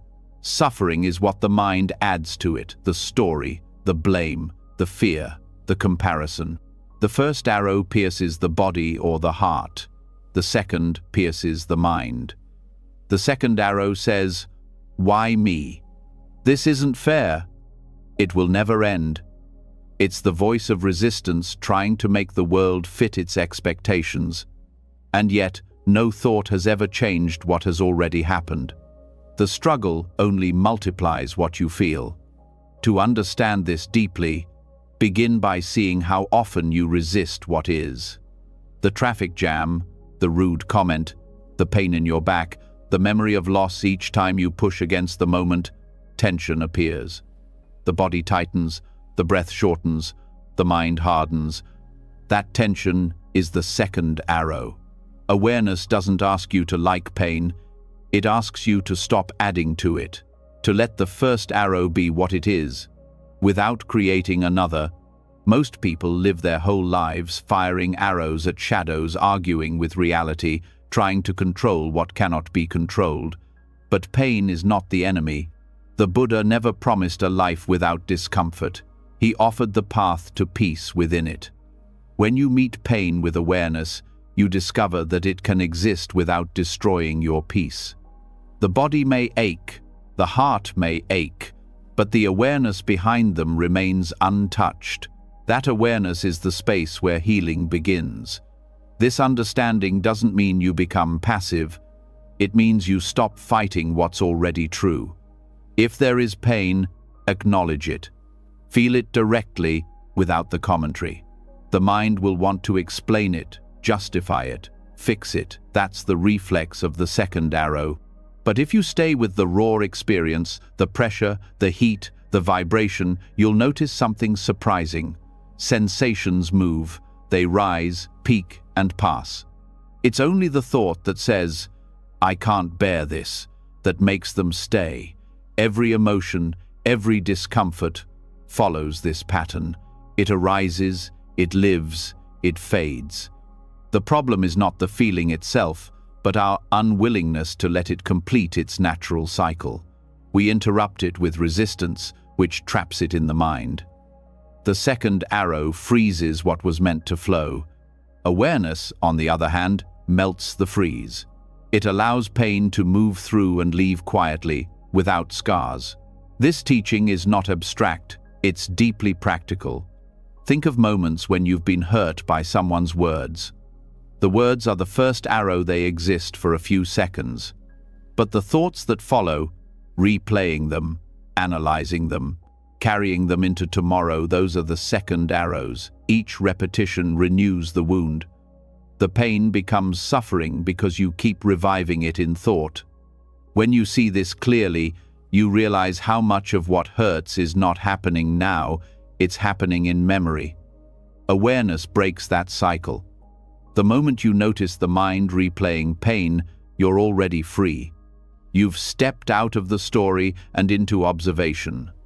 The watcher doesn't suffer, only the identified mind does. Watching thought without believing it is like stepping out of the rain. The storm continues, but you're under shelter. This is how awareness ends the second arrow. It doesn't erase pain, it reveals its impermanence. Even physical pain changes under this view. When you stop labeling it as mine, it becomes pure sensation. You start noticing its texture, pulsing, warmth, pressure. You see that it moves, that it breathes. Pain ceases to be an enemy and becomes a teacher. It shows you where you hold tension, where you resist. The more you observe without judgment, the less you suffer. The first arrow stays sharp, but the second arrow never lands. This is not denial or numbness. It's sensitivity without suffering. When you stop resisting, you become more alive, not less. You feel everything: joy, sadness, pleasure, loss, but none of it imprisons you. You become open to the full range of human experience, knowing that nothing can truly harm awareness itself. That is why awakened beings radiate peace. Even in pain, they have dropped the second arrow completely. The mind often believes that resistance protects you. It says, "If I worry, I'll be prepared," or "If I stay angry, I'll stay strong." But resistance doesn't protect, it constricts, it tightens the very thing you want to release. Awareness works differently. It opens, it allows space for the pain to exist without defining you. That space itself is healing. To live this teaching, you start by catching small moments. Notice when irritation appears, the sound you dislike, the delay you didn't expect. Watch how quickly the mind says, "This shouldn't be happening." That phrase is the spark of the second arrow. If you see it, you can stop. You can take one conscious breath and let the feeling be what it is. You don't need to correct the world. You just need to stop shooting yourself. Over time, this practice becomes second nature. You start to see pain as weather. The rain falls, the wind blows. But you don't take it personally. You don't blame the sky for being cloudy. In the same way, you stop blaming yourself for feeling pain. It's just part of existence. The wise response is to shelter in awareness, not to curse the storm. There's also the second arrow of guilt, the habit of judging yourself for suffering. You feel pain, then add, "I shouldn't feel this way." That judgment is another layer of resistance. It's the mind's way of avoiding vulnerability. But healing begins when you allow yourself to feel without adding shame. The moment you permit your own humanity, compassion enters. The heart softens, and pain loses its poison. In relationships, this understanding brings peace. When someone you love disappoints you, the hurt is natural, it's the first arrow. But if you cling to resentment, replaying every word, building cases in your head, that's the second. It doesn't heal you, it traps you. Forgiveness, in the Buddhist sense, is not excusing behavior but ending your own suffering. It's laying down the weapon you aimed at yourself. You forgive not to free others, but to stop wounding your own heart. Even in loss, this insight shines. Grief is real. It's the body and heart responding to change. But the story we tell around loss, "I can't live without them. It will never get better," that's the second arrow. When you allow grief to flow without attaching a story, it moves through you like a tide. It cleanses instead of drowning. This is how awareness transforms sorrow into wisdom. Every second arrow begins with the phrase, "This should not be." The mind wants life to obey its preferences, but awareness knows life doesn't work that way. Things change, pain happens, and nothing stays fixed. When you align with this truth, resistance fades. You stop fighting impermanence and start moving with it. This doesn't make you passive, it makes you intelligent. You act to relieve pain where possible, but you don't create extra suffering over what can't be changed. The Buddha called this freedom the end of dukkha, the cycle of unnecessary pain. Awareness becomes your protection, not control. You can meet any situation, pleasant or unpleasant, with the same inner stability. When joy arises, you enjoy it fully, knowing it will pass.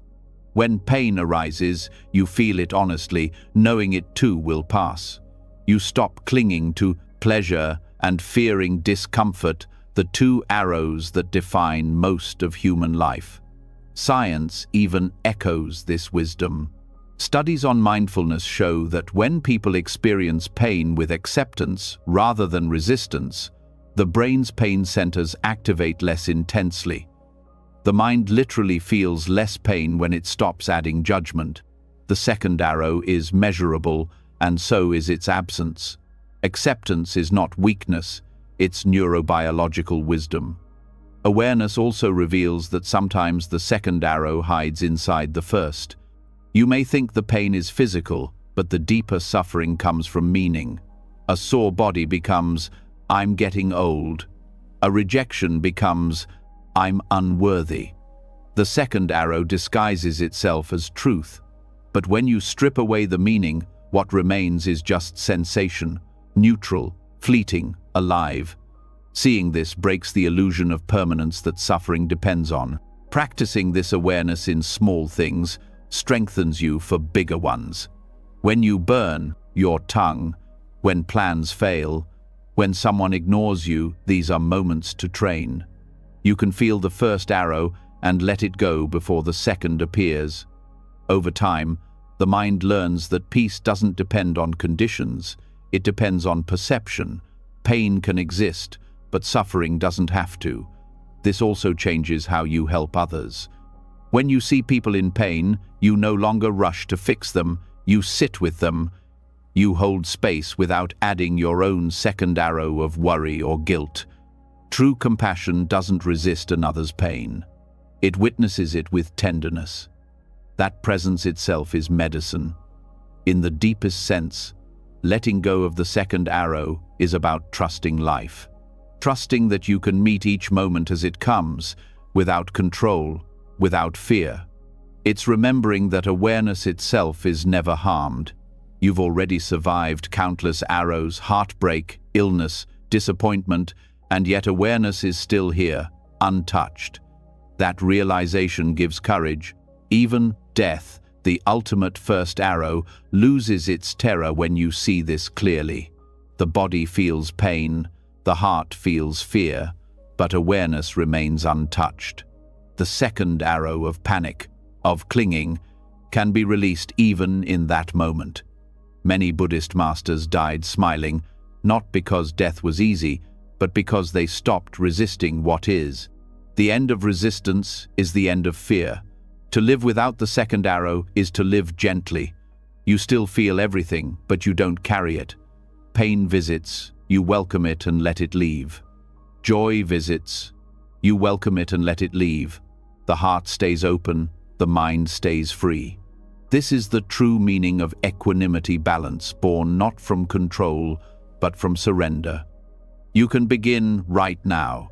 Notice any discomfort in your body or emotion in your heart. Instead of trying to fix it, say quietly, "This is the first arrow."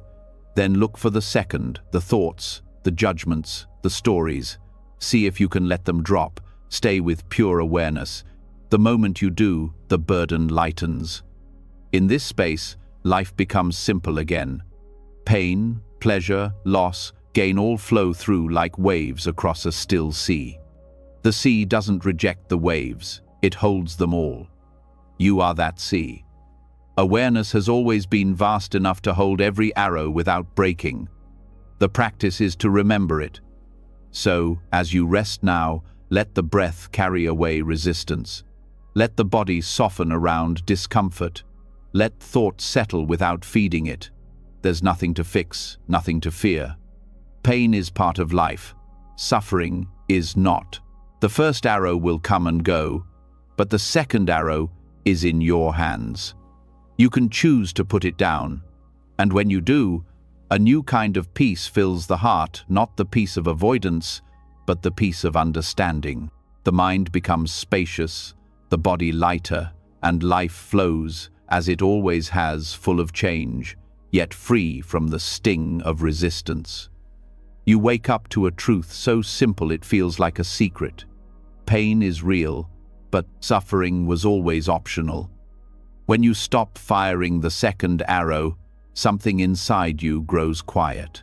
Awareness begins to settle like dust after a storm, and you start to sense a stillness that has always been there, untouched by pain, untouched by reaction.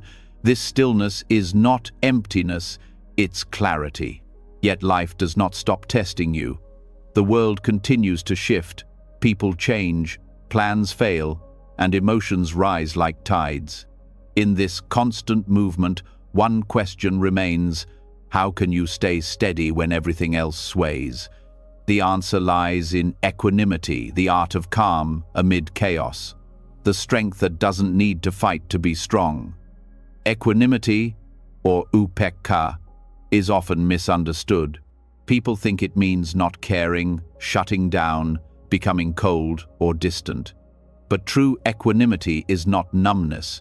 It's warmth without attachment, compassion without panic, understanding without control.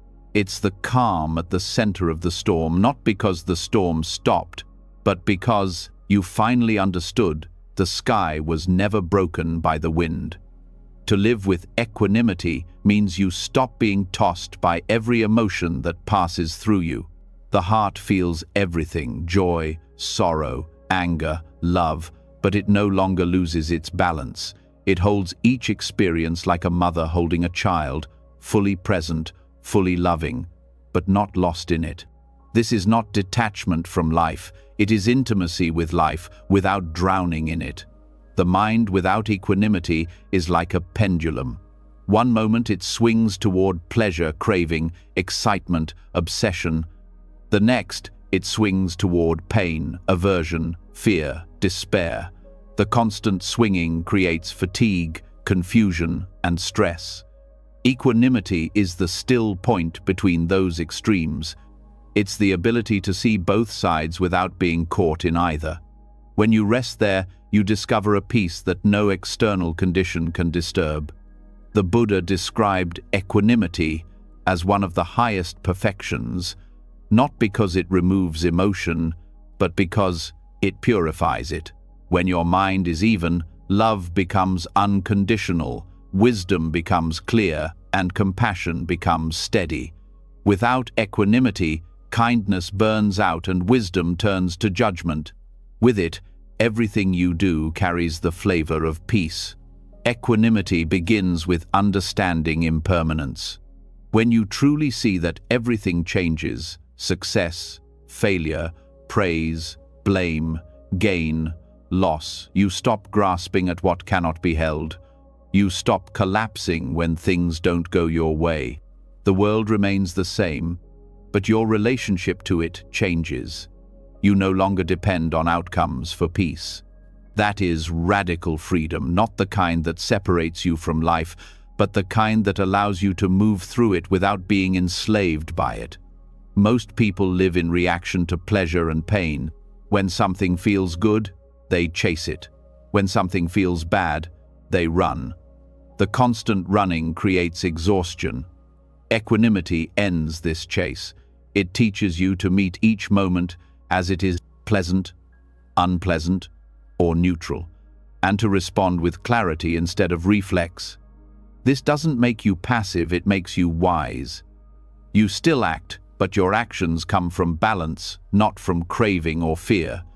To cultivate equanimity, begin by observing your reactions. Notice how quickly the mind labels everything good, bad, mine, not mine. Those labels are the roots of imbalance. When you strip them away, what's left is raw experience, sensations, colors, sounds, feelings, all changing, all flowing. The mind that sees clearly no longer needs to grab or push away. It simply watches. This watching is not indifference, it's presence without interference. In practice, equanimity feels like space. When something triggers you, there's a pause before reaction. In that pause, wisdom can speak. You start to see that emotion itself is not a problem, identification with it is. Anger, sadness, joy, excitement, they're all waves on the surface of awareness. Equanimity is remembering that you are the ocean beneath those waves. This understanding changes how you face difficulty. When things go wrong, the ordinary mind contracts, it blames, resists, or collapses. The equanimous mind opens. It allows discomfort to be there without turning it into identity. It asks, "What is this showing me?" rather than, "Why me?" From that openness, insight arises naturally. You begin to see problems not as punishments, but as teachers. Equanimity also transforms success. Without it, success inflates the ego. You start clinging to praise and fearing loss. But when you hold achievements lightly, you can enjoy them without becoming their prisoner. You know they will pass, as all things do. Gratitude replaces attachment. You celebrate without needing to own the moment. In relationships, equanimity becomes the foundation of real love. Most love is built on conditions. I love you because you make me feel good. But when the feeling fades or expectations break, conflict begins. Equanimity allows you to love without conditions. You care deeply, but you don't demand that life or people fit your desires. You let others be who they are, and in that freedom, connection deepens. Love stops being a contract and becomes a gift. Equanimity also protects compassion. Without it, compassion can become heavy. You absorb everyone's pain and start to drown in empathy fatigue. But when compassion is supported by balance, you can feel others suffering without being consumed by it. You act with kindness, not despair. The heart stays open, but the mind stays steady. This is how healers, teachers, and caregivers sustain their light without burning out their love with equanimity. The practice of equanimity starts small. It begins with awareness of your body and mind throughout the day. When discomfort arises, a headache, a delay, a harsh word, notice it and breathe. Say quietly, "This too is part of life." When pleasure arises, a compliment, a success, a warm breeze, notice it too. Say, "This too will pass." In both cases, stay centered. You don't have to suppress joy or deny pain. You simply meet both with the same understanding heart. Over time, you start seeing that everything is passing through. The pain you felt yesterday is gone. The joy you felt last week has faded. And yet, awareness remains the same. You begin to trust that your true nature is not the changing experiences, but the stillness that knows them. That realization is the root of equanimity, knowing you can meet life fully without losing yourself in it. The mind will test this constantly. It will try to pull you into reaction. Someone criticizes you, and anger rises. Someone praises you, and pride arises. Each time the mind whispers, "This matters more than peace." Equanimity answers, "It matters, but it will pass." This response doesn't make you careless, it makes you free. You still engage, but you don't surrender your inner stability. There's a beauty in this balance. It's the same grace you see in nature. The tree bends with the wind, but doesn't uproot. The river flows around rocks without losing direction. Equanimity is that same intelligence, flexible, grounded, unbreakable. When life pushes, you don't resist, you yield just enough to stay whole. Developing this quality requires patience. The mind has spent years chasing and avoiding. At first, it feels unnatural to let things be. But every moment you practice, the balance strengthens. You start catching yourself earlier before anger explodes, before fear spirals, before excitement turns to obsession.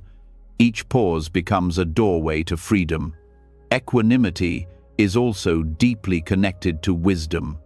When you stop reacting blindly, you start seeing causes and effects clearly.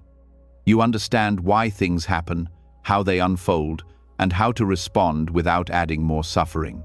You stop taking things personally. When someone acts unkindly, you see their behavior as a product of their own conditioning, not as an attack on your worth. This understanding turns anger into compassion and confusion into insight. The Buddha called this the peace that cannot be shaken. It's not a fragile calm that depends on circumstances. It's an unbreakable steadiness that grows from deep understanding.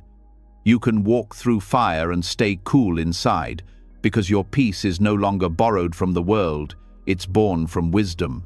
This kind of calm doesn't mean you feel nothing. You still care, still act, still dream, but you do it with lightness. You stop carrying the weight of outcomes. You learn to move like the wind, touching everything, clinging to nothing. That's why equanimity is described as the highest strength. It's the power that comes from non-resistance. In meditation, you can touch this state directly. As thoughts arise, don't chase or reject them. Let them come and go, like clouds passing through open sky. The sky doesn't prefer sunshine or rain, it holds both. Awareness does the same. The more you rest in that spaciousness, the more natural equanimity becomes. It's not something you create, it's what remains when reactivity ends. In daily life, equanimity gives clarity where emotion once ruled. When faced with difficult decisions, you no longer act from fear or desire, you act from understanding. You weigh the situation, sense what is right, and move forward without the anxiety of what if. You do your part and let life handle the rest. This way of living brings quiet confidence, not arrogance, but trust in awareness itself. Even when the world seems chaotic, when news, politics, or personal crises surround you, equanimity keeps you anchored. You stay informed but not consumed, engaged but not overwhelmed. You can care about change without losing sleep over what's beyond your control. This balance makes your compassion effective. Panic never changed the world, but calm understanding has transformed it many times. Equanimity is also the antidote to despair. When things fall apart, the reactive mind collapses. It says, everything is lost. But equanimity sees beyond the current moment. It knows that everything changes, that night turns to dawn, that loss becomes wisdom, that endings are beginnings in disguise. This vision doesn't erase pain, it gives it meaning. It reminds you that no state, pleasant or painful, is final. To live with equanimity is to live in alignment with truth. You stop fighting impermanence and start dancing with it. You stop demanding that life feel a certain way and start meeting it as it is. Each moment becomes sacred because it's fleeting and because you're fully awake to it. This understanding brings deep joy, not the excitement that comes and goes, but the joy of serenity. It's the quiet happiness of knowing that nothing can truly disturb your heart. Even when emotions rise, you see them as part of the human play, not as proof of failure. The calm beneath remains steady, like the still water beneath waves. Equanimity also reconnects you to purpose. When your mind is calm, your actions become clear. You stop wasting energy on reaction and channel it into wisdom and love. You can face challenges with patience and respond to life with creativity. Balance doesn't make you less alive, it makes you fully alive, because energy once lost in worry now fuels clarity and compassion. Over time, this becomes your natural state. The mind no longer rushes to fix every discomfort or cling to every pleasure. It learns to rest in awareness, trusting the flow. The heart remains open and the world feels lighter. This is not the peace of detachment, but of deep connection, the understanding that everything arises and fades within the vastness of awareness, and that awareness itself is never disturbed. So, as you rest here, let this truth sink in. The world may swirl with noise, but you can remain centered. The body may feel, the mind may move, but awareness stays still. This is not escape, it's mastery, the kind that comes from understanding, not control. Let the breath steady, let the thoughts pass, let sensations rise and fall. You don't need to fix, hold, or fear them. You are the space that allows them to be. That space is equanimity, the calm amid chaos, the strength that neither clings nor resists, the peace that needs nothing to stay whole. And when you live from that space, every challenge becomes lighter, every joy becomes deeper, and every moment becomes complete, not because life became easier, but because you finally became steady enough to meet it exactly as it is. When the heart learns to stay calm amid chaos, a new depth of awareness begins to open. The mind becomes clearer, quieter, more spacious. You start to sense life moving through you, breath, pulse, sensation, all in rhythm, all in harmony. In that stillness, there is a doorway waiting. It doesn't lead somewhere far away. It leads inward, into the most ancient rhythm of all, the breath. The breath is not only the bridge between body and mind, it is the bridge between chaos and peace, between confusion and clarity. To rediscover it is to rediscover yourself. Mindfulness of breathing, or anapanasati, is one of the Buddha's most profound and practical teachings. It seems simple: inhale, exhale, notice, but within this simplicity lies everything you need to transform the mind.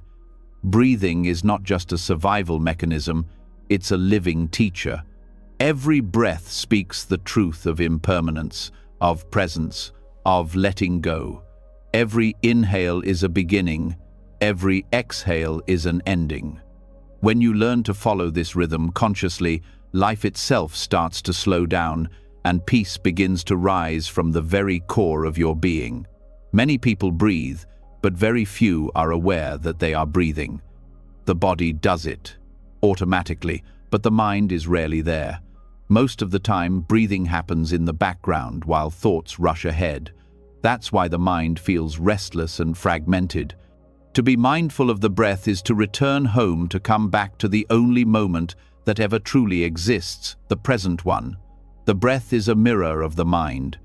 When the mind is agitated, the breath becomes shallow and quick. When the mind is calm, the breath softens and slows. But the miracle is that the reverse is also true. When you calm the breath, the mind follows. By working with the rhythm of breathing, you can regulate the entire nervous system.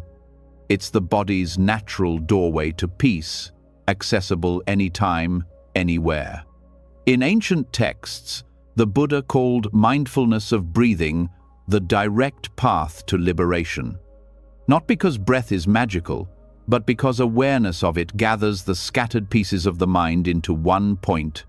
When you rest your attention on the breath, thoughts begin to lose their power.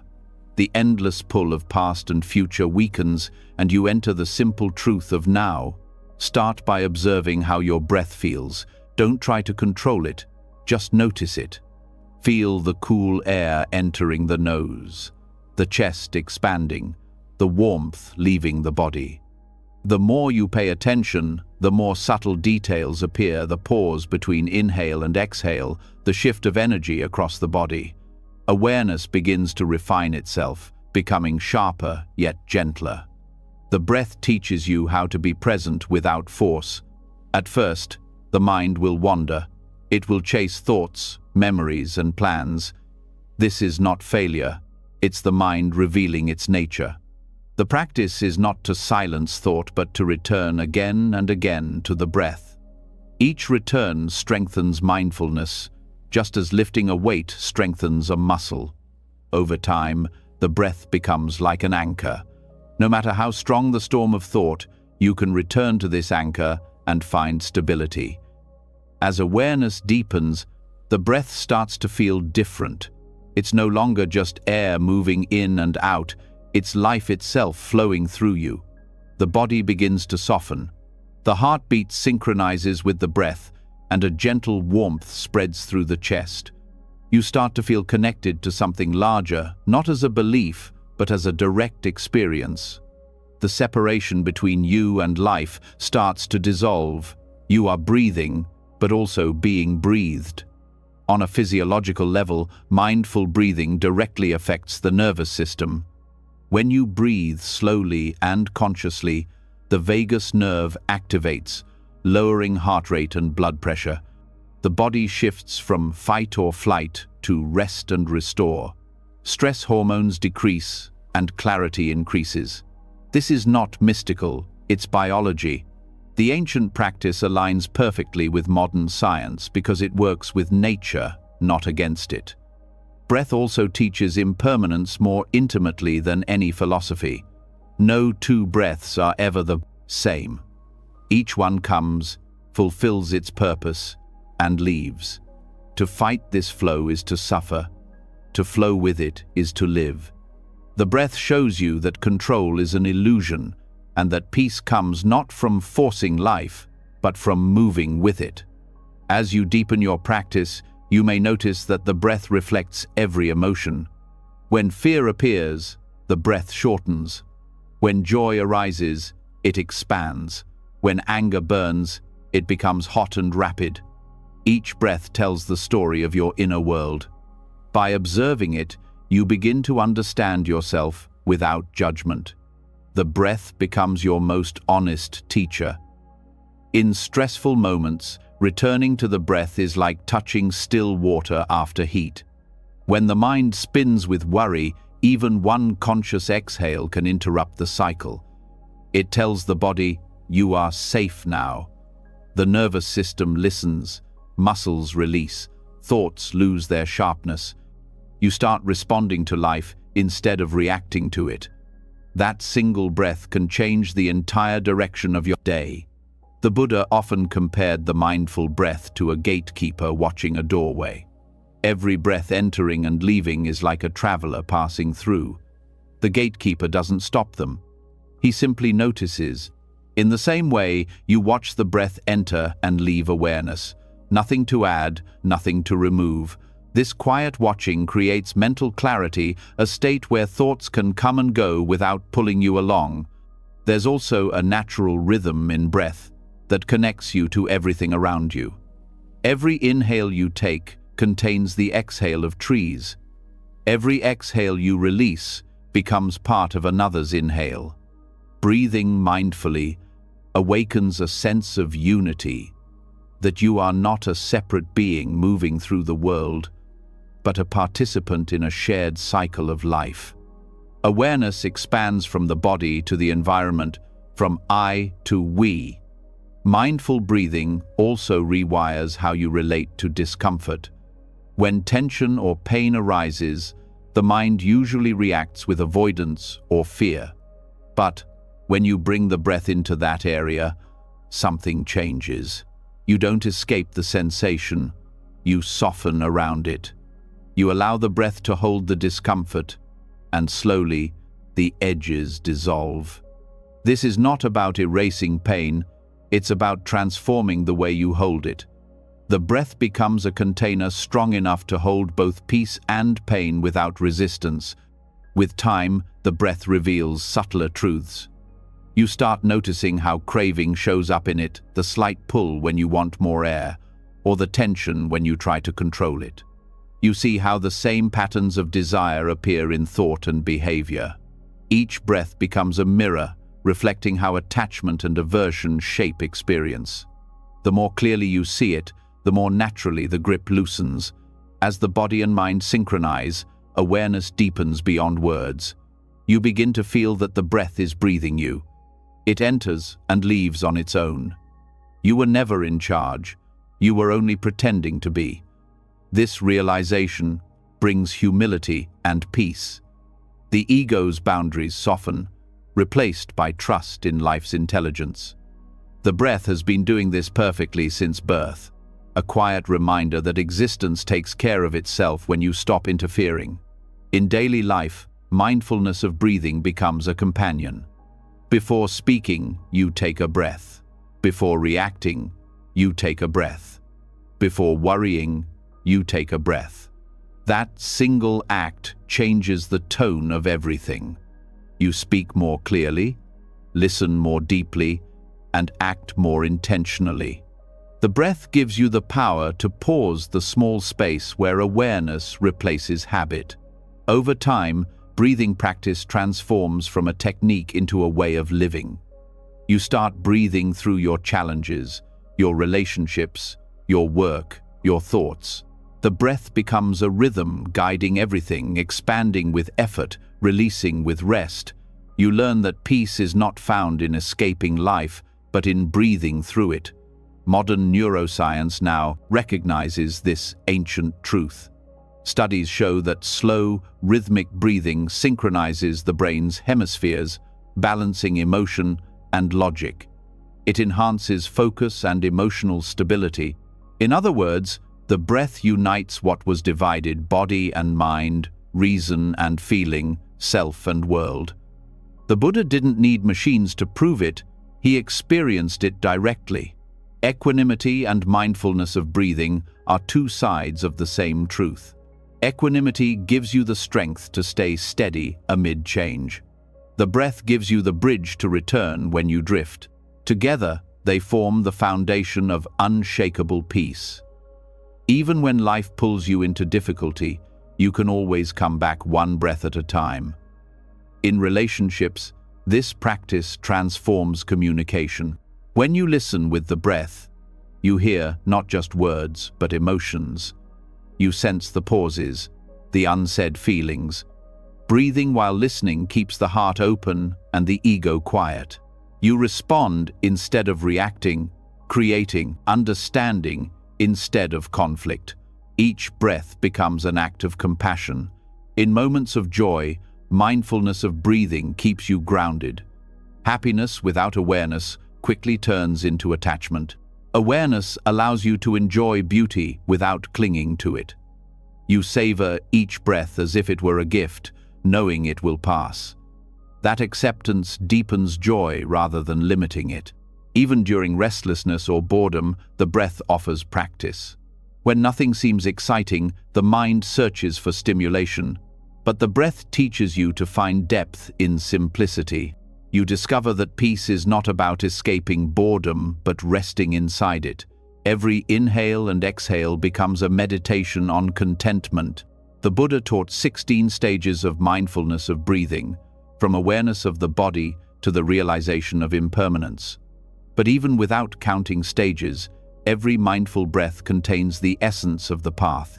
It starts with noticing, deepens into understanding, and ends in liberation. Each breath is a step toward awakening, gentle, continuous, inevitable. At a deeper level, breath reveals non-duality, the absence of separation between inner and outer, self and world. The air you inhale was once part of another being. The air you exhale nourishes the world again. The cycle has no beginning, no owner. When you truly feel this, the illusion of isolation dissolves. You experience yourself not as a fragment, but as flow. Eventually, mindfulness of breathing leads to stillness so deep that breath and awareness merge. The body breathes softly, the mind rests completely, and awareness remains bright and awake. This stillness is not sleep, it's the purest form of aliveness. In that silence, you realize that peace was never something to achieve. It was the nature of awareness all along. As your practice matures, you carry this peace into every movement. Walking becomes breathing in motion, speaking becomes breathing in sound, working becomes breathing in purpose. The line between meditation and life disappears. You are no longer someone who practices mindfulness. You have become mindfulness itself. This is the unshakable peace the Buddha spoke of, a peace not dependent on conditions, a calm that no noise can disturb. It is the peace of a mind that breathes with life instead of resisting it. Every breath becomes a reminder, here I am alive, this moment is enough. So, as you rest now, bring your attention gently to the breath. Feel it without effort entering, leaving, flowing. Let the body move naturally, let the mind settle quietly. Each breath is a bridge back to peace, each exhale a release of everything unnecessary. Stay here breathing, aware, free. The world will continue to move, but you will remain centered. The breath will carry you through joy and sorrow, through noise and silence, through life and beyond. Because in every breath, there is peace, the kind that does not fade, the kind that cannot be shaken. When awareness begins to rest in the breath, a subtle peace fills the body. The world still moves, thoughts still rise, but the heart beats with a rhythm that feels natural again. You begin to sense something deeper, a tenderness that has always been there, quietly waiting beneath the noise. Yet even in this peace, one of the hardest barriers remains: the way you treat yourself. You may breathe calmly, act mindfully, even care deeply for others, but within you, there may still be a quiet cruelty, the inner voice that judges, criticizes, and refuses to forgive. The next step on the path is learning how to meet that voice with love. The Buddha called this metta, loving kindness, not a sentimental emotion, but a deep recognition that you, too, deserve compassion. Most people find it easier to wish others well than to offer that same warmth to themselves. You might forgive a stranger, comfort a friend, but when it comes to your own pain, you tighten. The mind says, I should be stronger. I should know better. I don't deserve kindness until I fix myself. This quiet self-rejection is one of the greatest sources of suffering. Compassion for the self is the medicine that ends it. To understand why this is so important, you must first see how self-criticism operates. The mind believes that being hard on yourself will make you better, that shame produces improvement. But the truth is the opposite. Harshness paralyzes, kindness transforms. A mind at war with itself cannot grow. Just as a seed cannot bloom in poisoned soil, wisdom cannot blossom in self-hatred. When you start treating yourself with care, even your flaws begin to heal on their own. Compassion for the self is not self-pity. It is not saying, "I am a victim." It is saying, "I am human." It's recognizing that imperfection is part of life's design. Every thought, mistake, and emotion is part of the learning process. When you meet your pain with compassion instead of judgment, the energy of resistance softens and understanding begins. This softness is not weakness, it is the courage to stay open when the mind wants to close. The Buddha compared loving kindness to the steady warmth of the Sunday. It shines on all beings equally, no exceptions, no preferences. To practice metta, you start by offering this warmth inward. You might repeat a simple phrase in your heart: "May I be well. May I be at ease. May I be free from suffering." At first, these words may feel mechanical, even awkward. But with time, they begin to penetrate the layers of self-judgment, melting the frozen parts of your heart. In modern life, burnout has become a kind of epidemic. People push themselves beyond limits, believing their worth depends on productivity, success, or constant achievement. When they finally collapse, they feel guilt instead of rest. This is the cycle of self-cruelty disguised as ambition. Loving kindness breaks this cycle. It reminds you that rest is not laziness and that care for the self is not selfishness. When you treat yourself kindly, you replenish the energy that allows you to serve others better. Compassion for the self also helps heal the nervous system. When you constantly criticize yourself, the body stays in a state of alertness, as if under threat. The mind becomes the predator, and the body becomes the prey. But when you speak gently to yourself, the opposite happens. The body relaxes, the breath deepens, the heart rate slows, safety returns. You begin to trust yourself again. This physiological shift mirrors what ancient teachings described as metta energy, the warmth of awareness spreading through the body and mind. One of the greatest misconceptions is that compassion will make you complacent. Many fear that if they stop criticizing themselves, they will stop improving. But the truth is, growth arises naturally when you feel supported. Think of how a child learns, not through fear of punishment, but through encouragement and safety. The same principle applies to the adult mind. When you speak kindly to yourself, creativity and resilience flourish. Kindness opens the path that harshness blocks. To practice compassion for the self, start by noticing your inner dialogue. Throughout the day, listen to how you speak to yourself after mistakes, delays, or disappointments. The tone may surprise you. Often, it's far harsher than how you'd speak to anyone else. This awareness is the first step. When you catch a moment of self-criticism, pause and breathe. Then silently offer yourself a phrase of understanding. "It's okay. I'm learning. This too will pass." Over time, these gentle words reshape the mind's habits. This practice also requires honesty.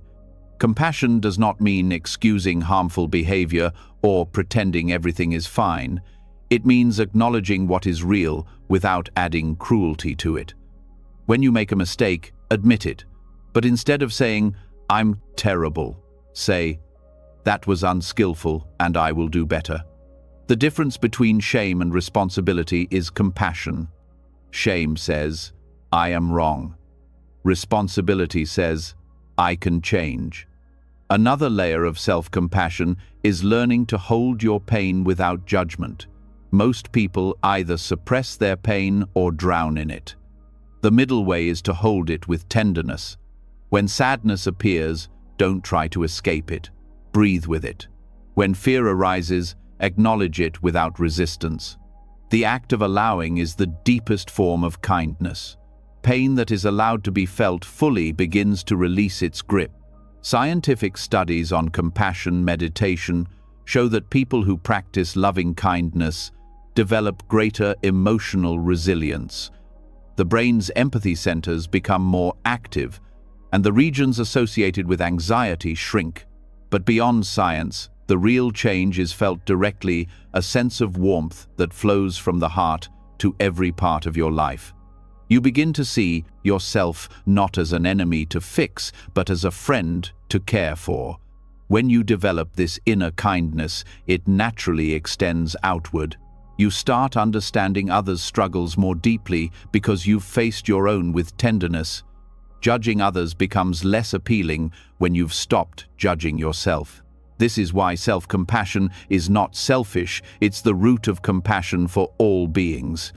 You cannot offer peace to others while rejecting yourself. In relationships, this understanding creates harmony. You stop expecting others to fill the void of your self-criticism. You stop demanding love as proof of your worth.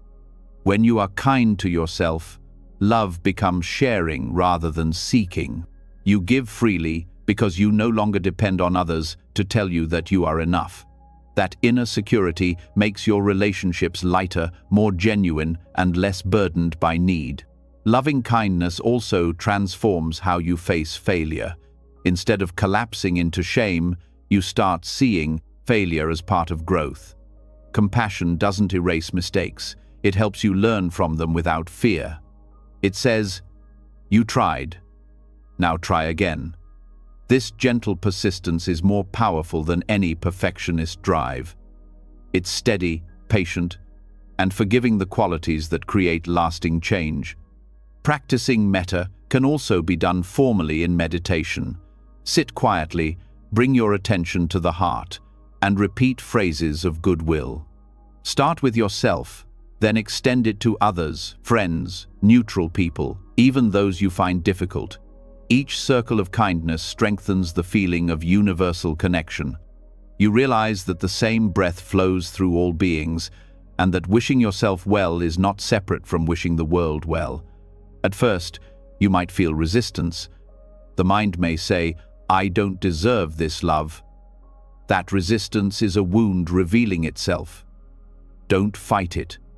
Include even that feeling in your compassion. Say, "May this part of me be free from pain." The moment you stop excluding any part of yourself from kindness, healing begins. Self-compassion also frees you from the trap of comparison. When you no longer measure your worth by others, life becomes spacious.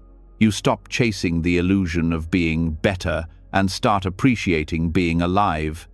The need to compete fades because compassion replaces fear with contentment. You realize that peace was never about being superior, it was about being gentle with what is. This practice also teaches humility. When you recognize your own flaws with kindness, you understand that everyone is doing their best within their limits. You stop labeling people as good or bad. Instead, you see the shared struggle of being human. Compassion levels the heart. It removes the walls that pride and shame both build. In the context of stress culture, compassion is revolutionary. The modern world rewards exhaustion and labels rest as weakness. People wear busyness as a badge of honor, not realizing they're burning from the inside. Compassion says, you don't have to earn rest. You don't have to prove your worth. It allows you to step off the treadmill of endless striving and rediscover balance. When burnout arises, the first instinct is usually to push harder, but the cure is softness. The more you push, the deeper the fatigue. The more you rest, the clearer the mind becomes. Compassion allows you to trust that taking care of yourself is part of the path, not a distraction from it. When you nurture your body and mind, you're honoring life itself. This understanding also changes how you pursue goals.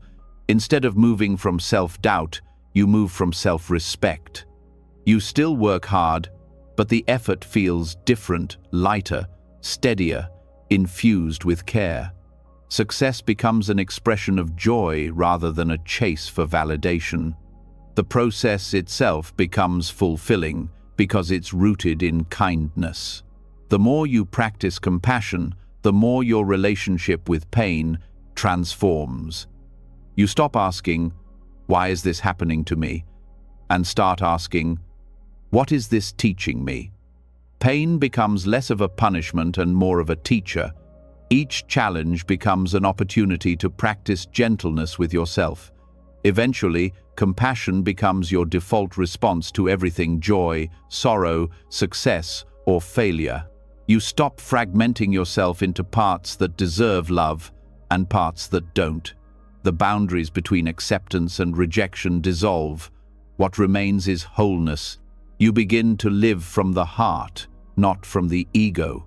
The heart understands what the mind cannot, that healing is not about perfection, but about kindness. When you are kind to yourself, even pain becomes bearable. Even uncertainty becomes sacred. As you rest in this awareness, let the words echo softly: "May I be safe. May I be free from suffering. May I be peaceful." Feel them like ripples moving outward from your chest, touching every corner of your being. The more you say them, the more they feel true.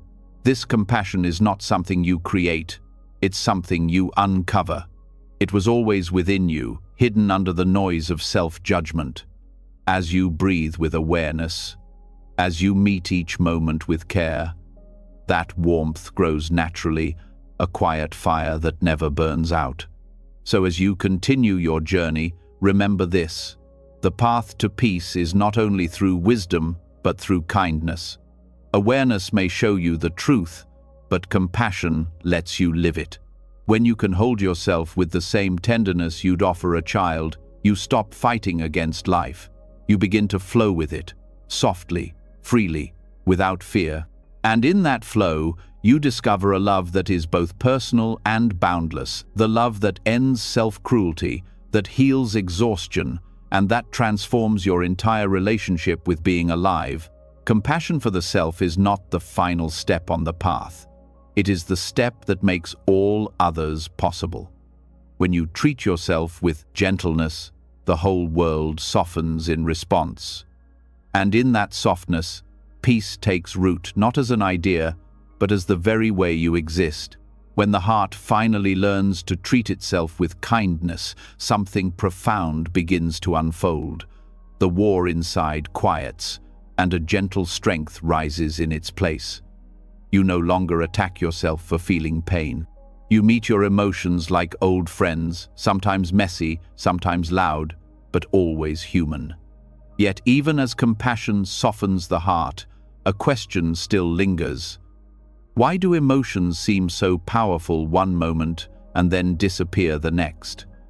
How can something that feels so overwhelming one day feel distant the next? The answer lies in the Buddha's teaching of anicca, impermanence, the truth that nothing, not even your deepest feelings, can last forever. Emotions are waves that rise and fall within awareness. They may feel endless when they are strong, but every emotion is bound by the law of change. Joy peaks and fades, sadness swells and dissolves, fear rises and falls away. The mind, however, resists this truth. It clings to pleasant emotions and fears unpleasant ones. It wants to hold what feels good and escape what feels bad. This grasping and avoidance create anxiety, the illusion that you must control what was never meant to be controlled. Seeing impermanence clearly ends that struggle. When you observe your emotions without interference, you begin to notice their transient nature. What feels unbearable slowly shifts into something else. The intensity of sadness softens into quiet, anger turns into fatigue, fear melts into stillness. Every emotion carries within it the seed of its own ending. The problem is that the mind doesn't wait for the natural fading. It reacts, labels, judges, and tries to fix. These reactions trap the feeling, freezing it into a story that repeats endlessly. Awareness frees it again by allowing it to move. The Buddha compared emotions to clouds passing across the sky. They appear, change shape, and disappear, but the sky itself remains untouched. When you identify with the cloud, I am angry, I am broken, I am anxious, you suffer with it. When you rest as the sky, aware, vast, open, you witness the passing without being swept away. This shift from identification to observation is the heart of freedom. In daily life, emotions often appear suddenly. A memory, a word, a tone of voice, and the body reacts before you even think. The chest tightens, the stomach clenches, the breath shortens. This physical wave is the birth of emotion. It is not your enemy. It's a signal that energy is moving. If you can stay with the pure sensation, the flutter, the pressure, the heat without naming it, it begins to dissolve naturally. Naming solidifies it. Awareness releases it. Understanding impermanence does not mean denying your feelings. It means seeing their nature clearly. The more you resist an emotion, the longer it stays. Resistance is like holding a knot tighter. Awareness, on the other hand, is the hand that slowly loosens it. When you let an emotion arise and pass without clinging or rejection, you experience what true peace feels like, not the absence of feeling, but the absence of struggle. Modern science supports this ancient wisdom. Neuroscience shows that the chemical lifespan of most emotions in the body is about 90 seconds.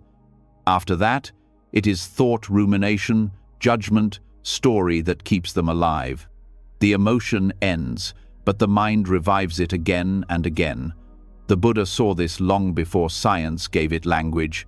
He taught that clinging to pleasant sensations or resisting unpleasant ones gives rise to suffering. Awareness dissolves both. Anxiety, in particular, depends on forgetting impermanence. It convinces you that the discomfort you feel will last forever. It whispers, "You'll always feel this way." And in believing it, the feeling deepens. But if you bring awareness to the breath and observe the emotion directly, you begin to see small changes. The intensity shifts, the body relaxes slightly, the edges soften. Even when anxiety feels huge, it moves in waves.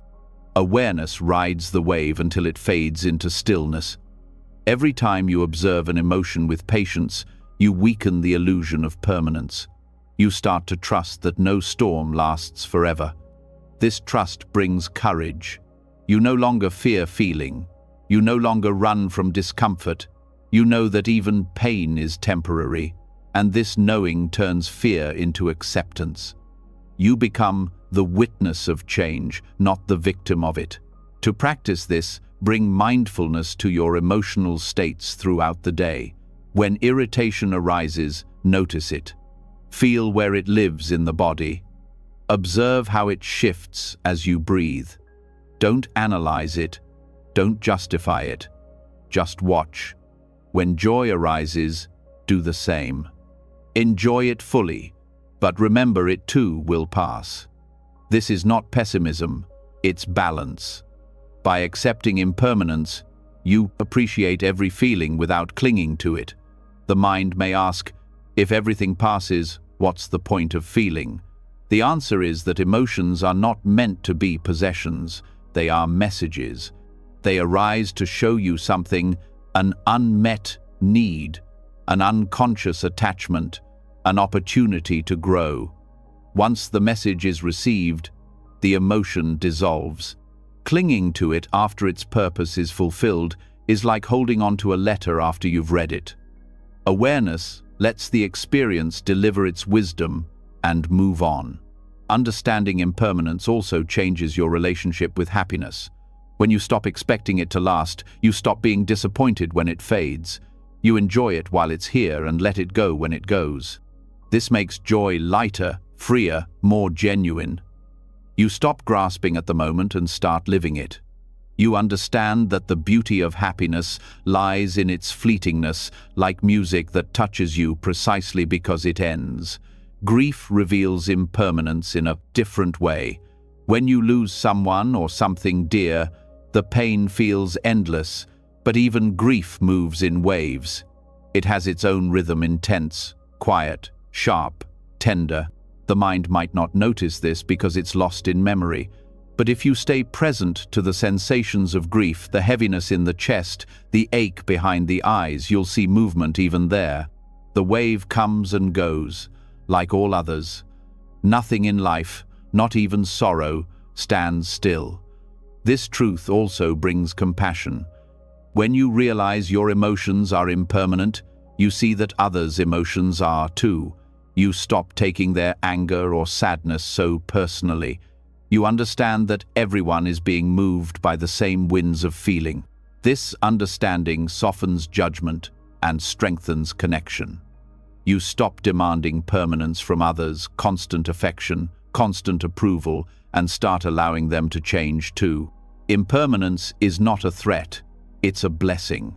Without it, nothing could grow. Every transformation in your life, every healing, every lesson, every joy exists because things change. The emotion that hurts today may become the wisdom that saves you tomorrow. When you see this, you stop fearing endings. You start trusting the cycle of renewal. You can deepen this understanding through meditation. Sit quietly and observe the body and breath. As sensations and emotions arise, notice their beginnings, middles, and ends. Watch how anger appears as heat, peaks as tension, and fades into exhaustion or calm. Watch how joy appears as expansion and then settles into contentment. You'll start to see that each emotion has a life cycle, just like waves in the ocean. Seeing this directly weakens attachment to any state. As mindfulness grows, even strong emotions lose their power to dominate you. They become like visitors. They come, they stay a while, they leave. You don't have to lock the door or invite them to live with you. You greet them, learn from them, and let them go. The more you practice this, the less you suffer from emotional highs and lows. Stability arises not because emotions stop, but because you stop identifying with them. Impermanence also reveals the futility of overthinking. The mind tries to freeze emotions into narratives. This always happens. I'll never get better. But the emotion those thoughts describe has already changed. Thought lags behind reality. By clinging to the story, you keep reliving what is no longer true. Awareness cuts through this illusion. It shows you that reality is fluid, always new, always now. When you begin to live from this awareness, you experience freedom even in the middle of emotion.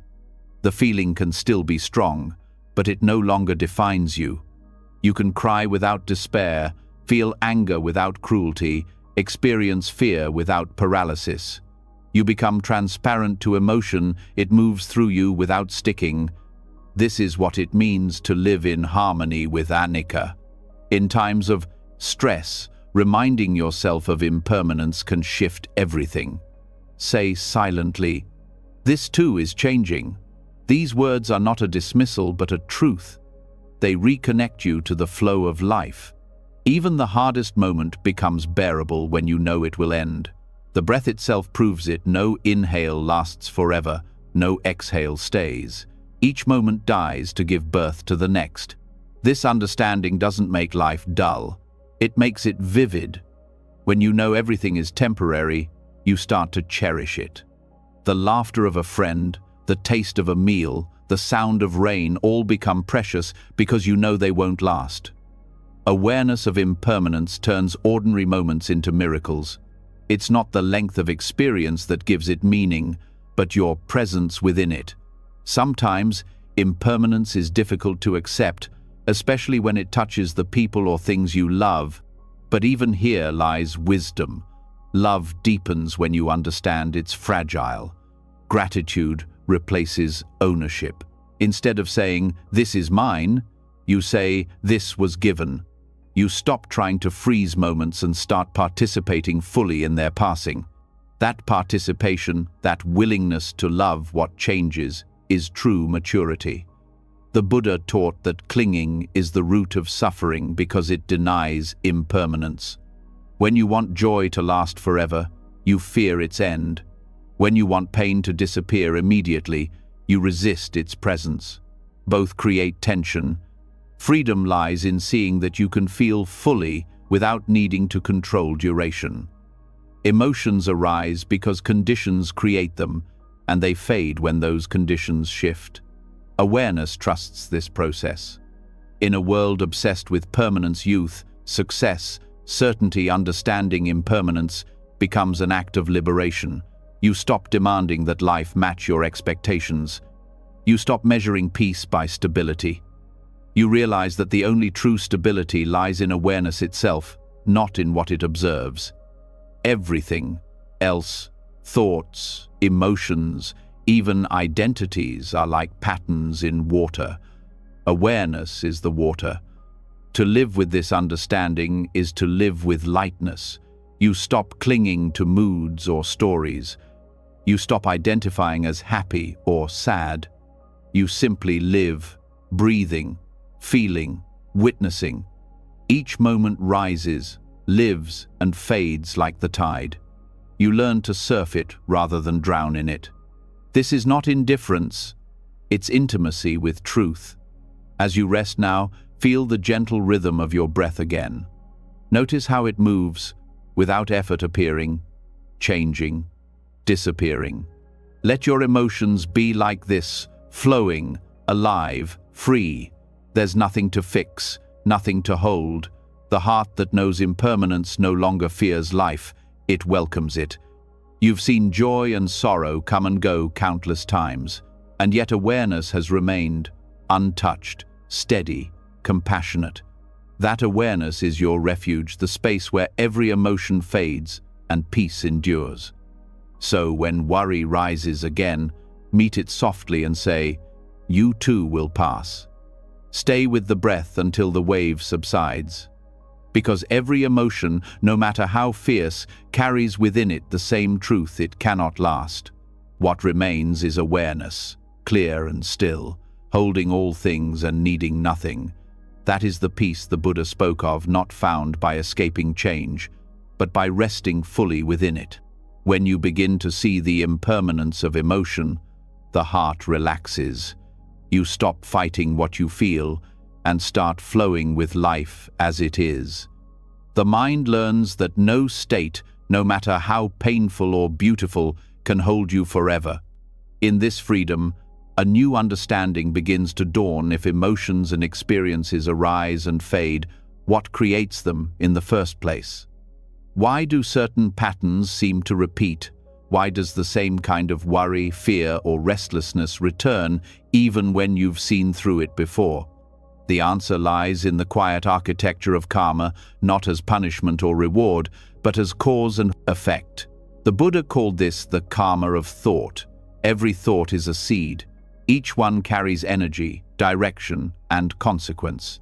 When you think a thought repeatedly, you water that seed until it becomes a habit. The habits of thought shape perception, and perception shapes your world. Karma is not some distant cosmic force waiting to judge you. It is the daily unfolding of your inner garden. The mind is the soil, thought is the seed, and your attention is the water.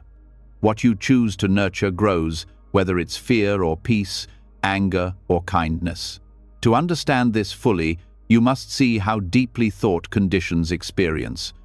Most people believe they react to reality itself, but in truth, they react to their interpretation of reality, the story built by thought. You may hear a few words, see a look, or face a challenge, and the mind instantly writes a script. That script becomes emotion, and emotion becomes reaction. The cycle continues, and the same karmic seeds keep sprouting. If you don't see this process clearly, you live inside a garden you didn't consciously plant. The Buddha often used the metaphor of seeds because it captures both freedom and responsibility. You cannot change yesterday's harvest, but you can decide what to plant today. Every thought you allow to take root will bear fruit. When you cultivate mindfulness, you begin to choose thoughts instead of being enslaved by them. The mind stops being a wild forest of unconscious growth and becomes a tended field where wisdom can flourish. Thoughts have energy. Each one leaves a subtle imprint on the nervous system, shaping how you perceive future moments. If you repeatedly think, "I am not safe," your body will live in defense. If you think, "I can meet this moment with calm," the body adjusts to that truth. This is the law of cause and effect at work, not mystical, but immediate. Modern neuroscience even shows that repeated thought patterns strengthen neural pathways, literally wiring your brain for the emotions and perceptions you most often choose. The power of karma is neutral.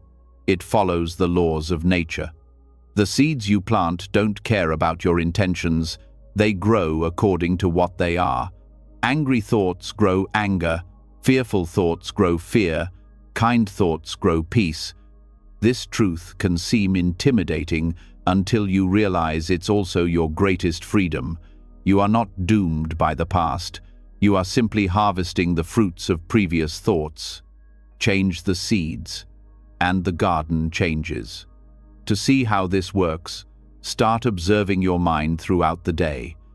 Notice how certain thoughts arise automatically in response to events.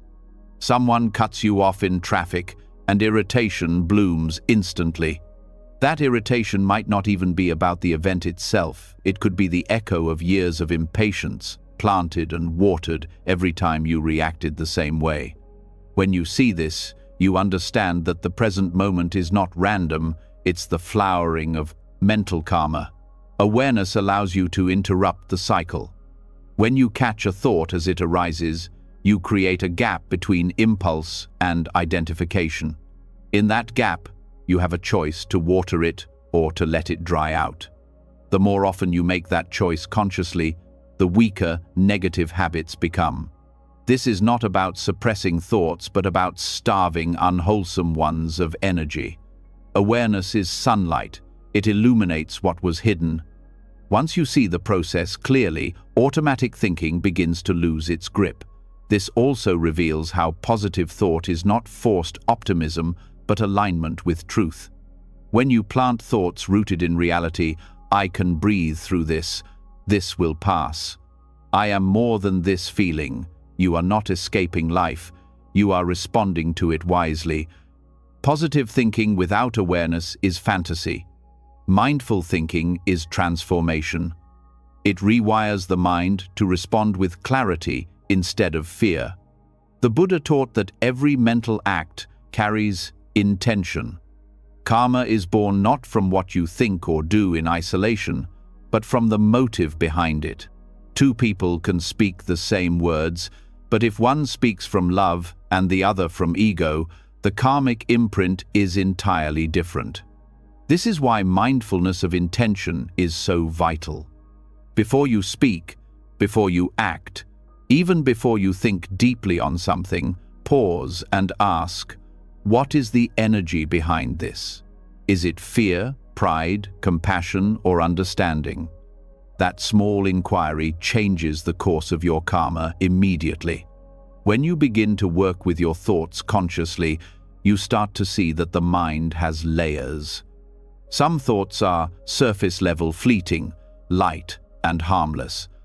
Others are rooted deeply in belief and emotion. These deeper seeds create the strongest patterns.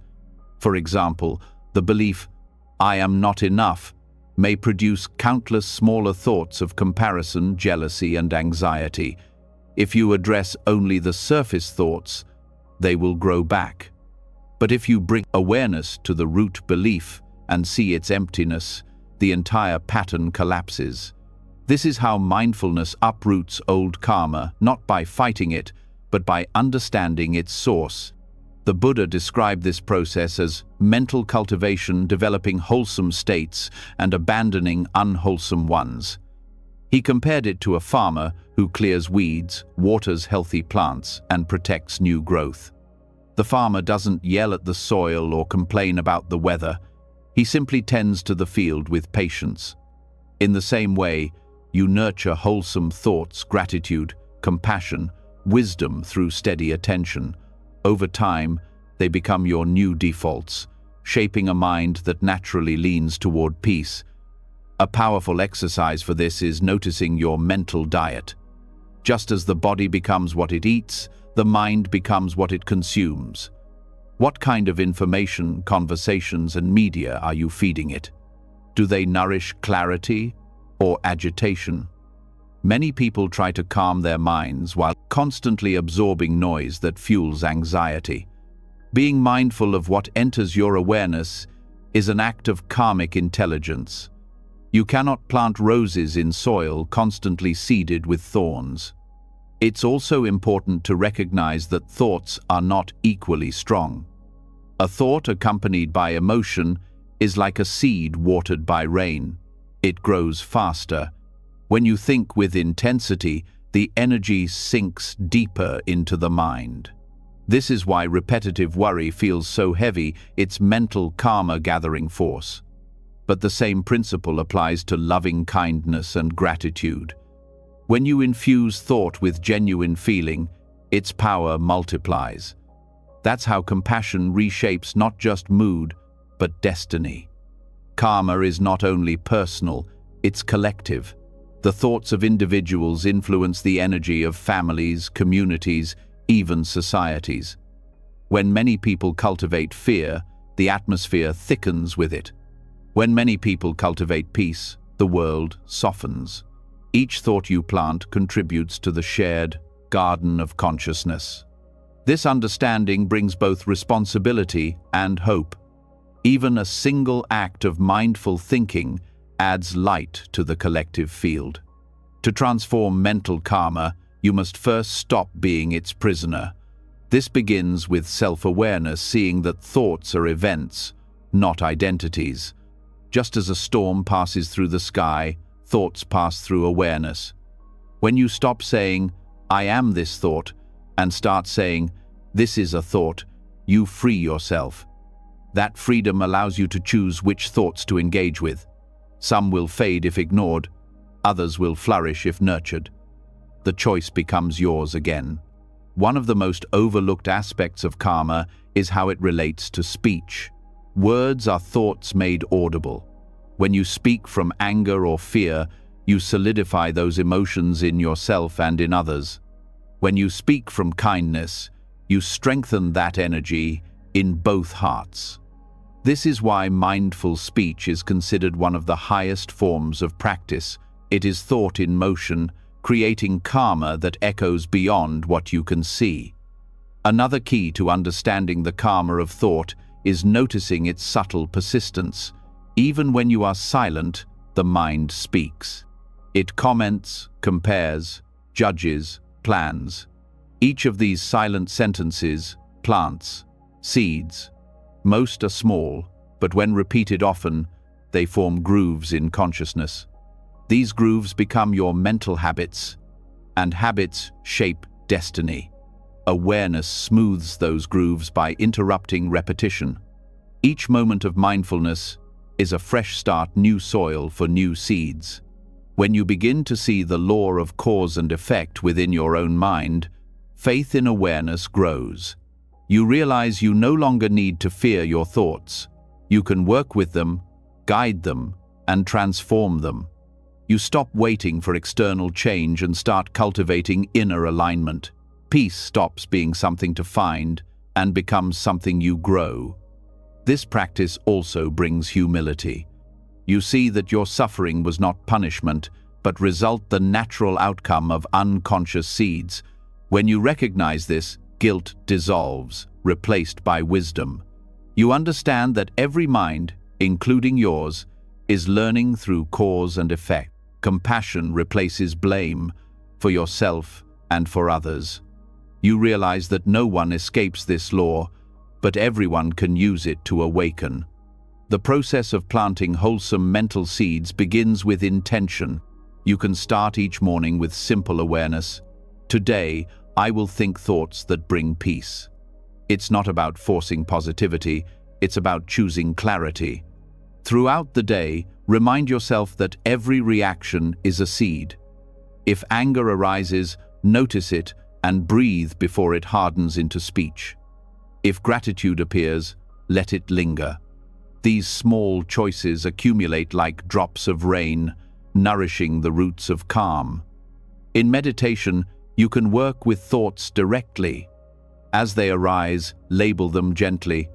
Fear, planning, judgment, memory. This labeling brings distance without rejection. You start to see thought as movement, not truth. Once labeled, it loses its power to drag you along. Then consciously plant a new thought: kindness, patience, forgiveness. The more you do this, the more natural it becomes. You are retraining the soil of the mind to yield peace. It's also vital to understand that wholesome thoughts are not merely positive, but aligned with reality. Everything is fine is not a wholesome thought if it denies truth. This is difficult, but I can meet it with patience. Wholesomeness arises from wisdom and compassion working together. It's grounded optimism rooted in awareness of impermanence, yet open to possibility. As this practice matures, thought itself begins to quiet. The mind no longer produces endless commentary because the need to control experience fades. Karma continues, but it becomes lighter, guided by understanding rather than compulsion. You start to see that awareness, not thought, is the true source of peace. Thought is the servant, not the master. When you know this, you use thought as a tool instead of being used by it. In time, the field of your mind becomes more peaceful. You notice the difference between thoughts that contract and thoughts that expand. The contracting ones are rooted in fear. They tighten the body and narrow perception. The expanding ones open the heart and deepen breath. Through mindfulness, you choose expansion again and again until it becomes the natural state. Karma also reveals that nothing is wasted. Even painful thoughts, when seen clearly, can become fertilizer for wisdom. Every mistake becomes a lesson. Every dark emotion, once understood, enriches the soil for compassion. Awareness turns all experience into growth. There are no weeds in a mindful garden, only plants that need tending in different ways. Eventually, you start to feel the subtle shift in energy when a wholesome thought takes root. It feels lighter, warmer, more spacious. The body relaxes, the breath deepens, and awareness brightens. These sensations are signs that peace is growing. You don't have to believe in karma to feel it. It's right there, unfolding moment by moment. Living this truth changes everything. You stop blaming the world for your moods. You stop expecting happiness to come from control. You realize that your experience is a living reflection of the thoughts you nurture. Peace becomes a habit because you practice it internally. The external world may remain unpredictable, but your inner world becomes steady, fertile, alive. So as you sit quietly now, notice the quality of your thoughts. Some may be gentle, others harsh. Don't fight them. Simply recognize that each is a seed. Ask yourself which garden you wish to grow, one of worry or one of peace, one of fear or one of freedom. Then, with each breath, choose consciously. Think softly, think wisely, think with love. The field of your mind will respond in kind. Every thought matters, every seed counts. And in the end, it is not karma that rules you, it is your own awareness that guides how the garden grows. When you begin to understand that every thought plants a seed, awareness becomes sharper. You start to see how the landscape of the mind is shaped by what you allow to grow within it. Some thoughts nourish peace, while others feed anxiety. The garden of the mind is alive, it's always being fed, watered, and cultivated. But what exactly feeds it? Why do certain moods return again and again? even when we think we've let them go? The Buddha answered this question through the teaching of the four nutriments, the four kinds of food that sustain not just the body, but the entire cycle of suffering or serenity. We often think of nourishment only as physical, what we eat or drink. Yet the mind too eats constantly. It consumes impressions, ideas, sensations, and intentions. Every moment, something is feeding your state of being. Some food strengthens clarity, some poisons it. Understanding this is like learning to read the labels of what you're feeding your mind with. It gives you the power to stop consuming what causes stress and to start choosing what nurtures peace. The first nutriment is physical food, the nourishment that sustains the body. On the surface, this seems simple, but in the Buddha's view, how you relate to food reflects your relationship with desire itself. Eating is not just biological, it's emotional and mental. When the mind is restless, food becomes escape. When the heart is empty, consumption becomes comfort. Yet food taken with mindfulness becomes a practice of presence. When you eat with awareness, noticing texture, flavor, and gratitude, you reconnect the body and mind. Each bite becomes a lesson in moderation, appreciation, and impermanence. The body needs food, but stress arises when craving turns necessity into indulgence. What you eat also affects the mind's stability. Heavy, processed, or overly stimulating food can dull or agitate awareness, while simple, balanced meals support clarity. This is not about restriction, but respect, seeing food as a form of energy that supports consciousness. The Buddha advised moderation because balance in eating creates balance in thought. Overconsumption dulls mindfulness. Deprivation breeds obsession. The middle way applies even at the table. The second nutriment is sensory contact, what you allow through the gates of your senses. The eyes, ears, nose, tongue, body, and mind are constantly consuming the world. Each sight, sound, and thought leaves an impression, shaping emotion and perception. In modern life, this form of nutrition may be the most neglected. People bombard their senses from the moment they wake: screens, noise, scrolling, constant stimulation. The result is mental indigestion, an overfed but undernourished mind. When the senses are overwhelmed, anxiety naturally increases. The nervous system never rests. Attention fragments. This is why silence and simplicity feel so healing. They give the senses time to digest experience. To practice mindfulness of sensory contact is to become aware of what you let in. What kind of sounds fill your environment? What kind of images occupy your mind? What kind of conversations shape your thoughts? You begin to notice which sensory foods create peace and which create unrest. Choosing healthy sensory input doesn't mean isolating yourself from life. It means selecting with awareness. Just as you wouldn't eat spoiled food, you stop feeding your mind with violence, gossip, or comparison. You start seeking impressions that elevate rather than drain. The scent of a flower, the sound of the wind, the sight of morning light, these are forms of nourishment too. They remind the senses of stillness. Over time, your attention becomes more refined. You learn to feed on subtle beauty instead of constant noise. The third nutriment is mental volition, the intention or will that drives behavior. This is the food of motivation, the force that pushes every action. What you desire, what you strive for, what you cling to, these are the flavors of volition. Some are wholesome, arising from love, generosity, and wisdom. Others are unwholesome, born from greed, fear, or delusion. The Buddha taught that whatever you constantly desire becomes the shape of your life. The hunger of the heart is more powerful than the hunger of the stomach. Modern stress culture thrives on unhealthy volition.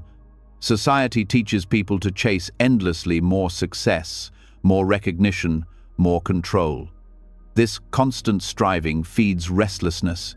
You begin to live in a future that never arrives. The craving for achievement becomes a kind of spiritual malnutrition. No matter how much you consume, you feel empty. True nourishment comes from intention aligned with awareness, action guided by understanding rather than by compulsion. When volition is rooted in kindness, life feels lighter. When it's driven by fear or competition, tension grows. The practice here is to pause before acting and ask, what is feeding this desire? Is it love or insecurity? Is it service or ego? Each choice reinforces a certain state of mind. Acting from compassion strengthens compassion. Acting from anxiety strengthens anxiety. The quality of volition determines whether the mind expands or contracts. The fourth nutriment is consciousness itself, the subtle stream of awareness that is constantly renewed by contact with the world. Consciousness feeds on experience. It's like a flame sustained by fuel. Each perception, emotion, and memory becomes nourishment for awareness. When consciousness feeds on wholesome impressions, it becomes clear and calm. When it feeds on negativity or delusion, it becomes clouded. This is the deepest level of nutrition, the cycle that sustains the sense of self. To understand this, notice how certain mental states seem to reinforce themselves. When you dwell on worry, the mind produces more things to worry about. When you focus on gratitude, more things appear to be grateful for. This is the feedback loop of consciousness feeding on its own creations. Awareness is both the eater and the eaten. To break the cycle of stress, you must feed consciousness with presence rather than reactivity. These four nutriments are not separate.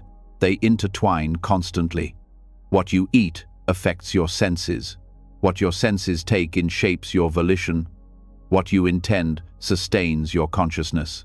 The entire chain of experience is nourished moment by what you consume physically, mentally, and emotionally. If you want to understand stress, don't just look at your thoughts. Look at what you're feeding them with. To work with these nutriments skillfully, mindfulness becomes your guide. Before eating, pause and acknowledge the food as energy from the earth, as life supporting life. Before exposing yourself to information, ask if it will uplift or burden your mind. Before pursuing a goal, check if it's born from peace or insecurity. Before indulging a repetitive thought, ask if it brings clarity or confusion. This kind of inquiry doesn't take time. It creates time, the spaciousness of awareness that prevents unconscious consumption. Over time, the results of mindful nourishment become visible. The body grows lighter because you eat with awareness, not impulse. The mind grows clearer because you consume fewer distractions. The heart grows softer because your intentions become pure. Consciousness itself becomes luminous, no longer sustained by craving but by wisdom. You begin to feel harmony between inner and outer nourishment. In this process, moderation is key. Extreme control creates tension. Unconscious indulgence creates dullness. The middle way is the art of balance, eating enough, seeing enough, doing enough, but not drowning in excess. Even beauty, when consumed without pause, can tire the senses. True satisfaction arises from rhythm, the alternation of engagement and rest, sound and silence, activity and stillness. Each nutriment can either feed stress or feed peace. Food becomes stress when eaten with greed, peace when eaten with gratitude. Sensory contact becomes stress when it's unfiltered, peace when it's chosen wisely. Volition becomes stress when it's driven by craving, peace when guided by compassion. Consciousness becomes stress when lost in distraction, peace when nourished by awareness. To apply this understanding practically, start small. Notice the first few minutes after waking. What's the first thing you feed your mind? Is it silence, gratitude, or the flood of notifications and news? That moment sets the tone for the day. Throughout the day, notice what you feed your attention to. Each focus is a meal for the mind. You cannot control every stimulus, but you can choose which to swallow and which to let pass. This teaching also reveals how collective stress is formed. A society that constantly feeds on fear-based news, competitive values, and endless consumption will naturally feel anxious. The same law applies individually. The mind reflects its diet. When you start feeding it stillness, compassion, and wisdom, peace becomes the natural flavor of your life. To deepen this awareness, reflect regularly on how each nutriment affects your energy. After a meal, ask how it feels in the body: heavy, light, alive. After scrolling through information, notice your mood: inspired or restless. After acting on a desire, feel the aftermath: content or craving more. These reflections are not moral judgments, they are direct observations. They show you what truly nourishes and what drains. The Buddha once said that liberation begins when you see the food that sustains suffering. When you stop feeding what causes pain, it naturally fades. This means you don't need to fight worry or craving directly. You only need to stop nourishing them. Anxiety cannot survive when you stop feeding it attention, fear, and self-judgment. In the same way, peace thrives when you keep feeding it presence, gratitude, and understanding. The four nutriments are not commandments, they are mirrors. They show you how life feeds on life, how everything you take in shapes consciousness. They reveal that stress is not random, it's a result of what the mind consumes. Awareness transforms this relationship. You begin to eat, see, and think with reverence, knowing that every intake becomes part of who you are. As your mindfulness deepens, even breathing becomes nourishment. You sense that each breath feeds the body and the mind alike. The simple act of breathing consciously becomes a reminder that life itself is a form of nutrition.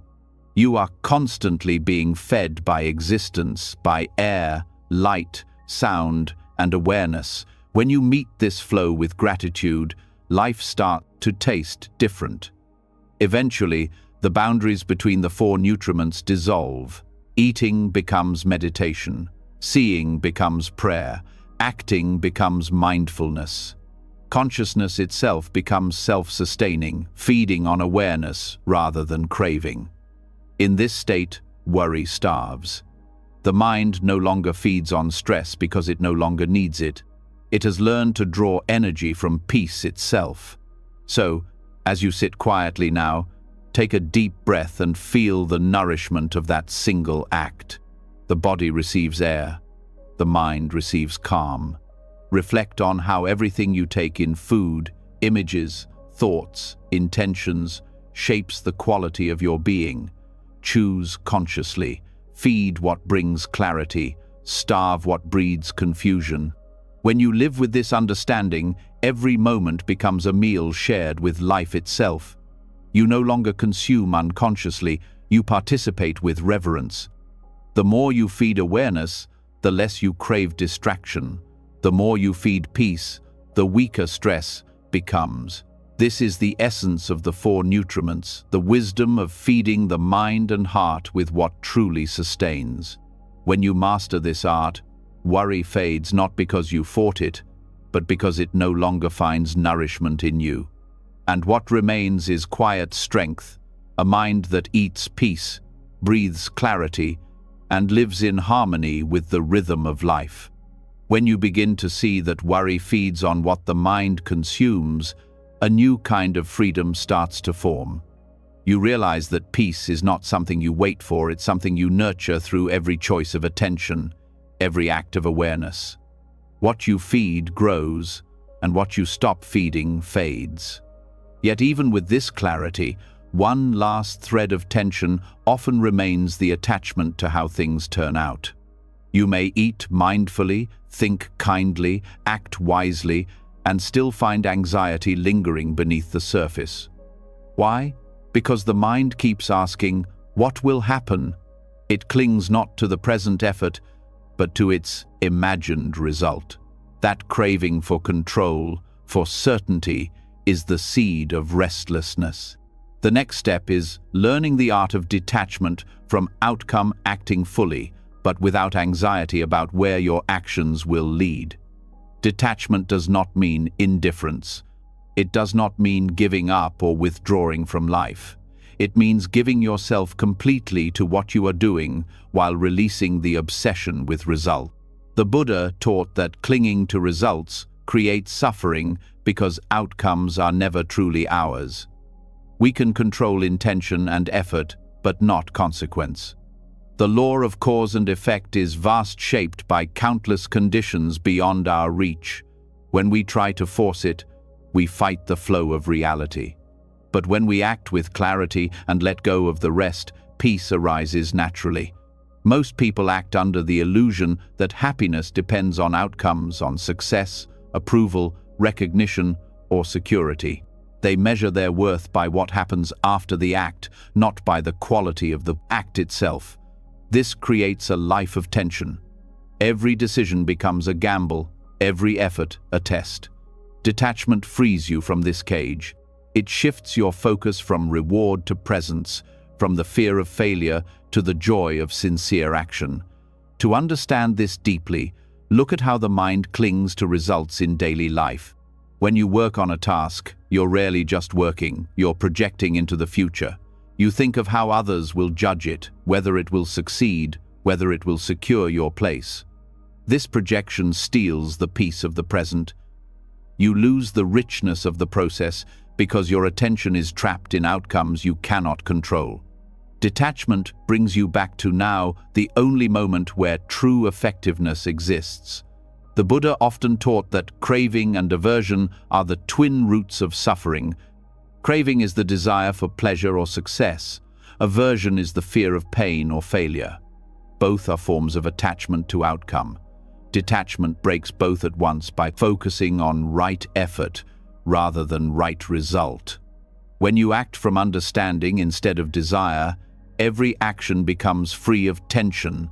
You do what must be done, not because you crave the fruit, but because the doing itself is your practice. This approach mirrors what later traditions called karma yoga, the discipline of selfless action. But in Buddhism, it goes even further. It is not only about serving others, it is about transcending the illusion of control. When you give your best and then release the result, your energy becomes pure. You act with precision but without fear. You care deeply but without anxiety. This is the essence of right livelihood, right effort, and right mindfulness working together. You can see this truth clearly in nature. The tree gives fruit, but it does not know who will eat it. The river flows, but it does not choose where the water will end. Life itself acts without ownership. When you align your actions with this rhythm, stress dissolves. You no longer act from scarcity or self-importance. You act because life flows through you as intention, and when the act is complete, you release it to the universe. The mind, however, resists this freedom. It has been trained to equate control with safety. It believes that if it plans, predicts, and manipulates enough, everything will go as it should. But life is not a mechanical equation. It is an interdependent web of causes. Even the smallest event depends on countless factors: timing, weather, people, chance. To demand control over outcomes is to demand ownership over the universe. Awareness sees the impossibility of that and relaxes. Detachment is not laziness or fatalism. It doesn't mean sitting back and letting things happen. It means doing your part with total sincerity while understanding that the result is not entirely yours. The Buddha described this as acting without attachment to the fruit of action. You still plant seeds, but you stop trying to control the rain. When the harvest comes, you accept it whether it's plenty or little with the same steady mind. This balance between effort and release brings immense relief. You stop overworking the mind. You stop worrying about how the future will unfold. When effort is pure, action becomes meditation. You enter a state of flow where everything happens naturally. The body moves, the mind observes, and life unfolds through you rather than against you. In modern life, detachment is especially challenging because society constantly reinforces outcome-driven behavior. From school to work, people are rewarded for results, not for awareness. The message is, succeed or fail, win or lose, be approved or be forgotten. This conditioning creates chronic anxiety. Even small actions become burdened by invisible expectations. To break this pattern, you must shift your measure of success. Instead of asking, "Did I get what I wanted?" ask, "Did I act with clarity and compassion?" When your measure changes, anxiety begins to disappear. Detachment also transforms relationships. Much of relational pain comes from expectations wanting others to behave, feel, or respond a certain way. You give affection, hoping for reciprocation. You speak truth, hoping to be understood. When that doesn't happen, disappointment arises. But when love is offered freely without demand, it becomes peaceful. You still care deeply, but the caring is unconditional. Detachment allows love to be pure, not transactional. To practice this, begin with awareness of subtle craving. When you act, pause afterward and notice the thoughts that follow. I hope they liked it. I wonder if it was enough. What if it fails? These are signs of attachment. Instead of fighting them, recognize them and return to presence. Say quietly, I have done my part, now life will do the rest. This phrase helps loosen the grip of ownership. It reminds the mind that reality unfolds through countless streams, not just your effort. Detachment also invites humility. It reminds you that you are part of a larger flow, not its master. Every success and failure is co-created by conditions far beyond your vision. The rain that nourishes crops also brings floods. The same wind that cools can destroy. You begin to respect the mystery of existence. In this humility, peace arises not because everything goes your way, but because you no longer demand that it should. This understanding deepens mindfulness itself. When the mind stops fixating on what's next, awareness expands. You begin to see the texture of each moment, the subtle sounds, the rhythm of breath, the small joys of action. Work becomes alive. Communication becomes sincere. Even mundane acts take on sacred depth because you're finally here, not in some imagined future. Detachment from outcome also breaks the illusion of personal doership. The ego thrives on ownership. I did this. I failed at that. This is mine. It attaches to outcomes because they define its identity. Success inflates it. Failure deflates it. But when you see that action happens through conditions, thoughts, training, circumstances, opportunities, you realize there is no single I doing anything. The ego loses its grip, and what remains is effortless participation in life. In Buddhism, this understanding is called anatta, the insight of non-self. Detachment from outcome is its practical expression. When you stop clinging to results, you stop feeding the illusion that outcomes can define you. You act from awareness, not from identity. You no longer say, I succeeded, or I failed. You simply say, that happened. This does not make you detached from responsibility. It makes you free from self-importance. Modern psychology supports this wisdom. Studies show that people who focus on the process rather than the result experience more satisfaction, resilience, and creativity.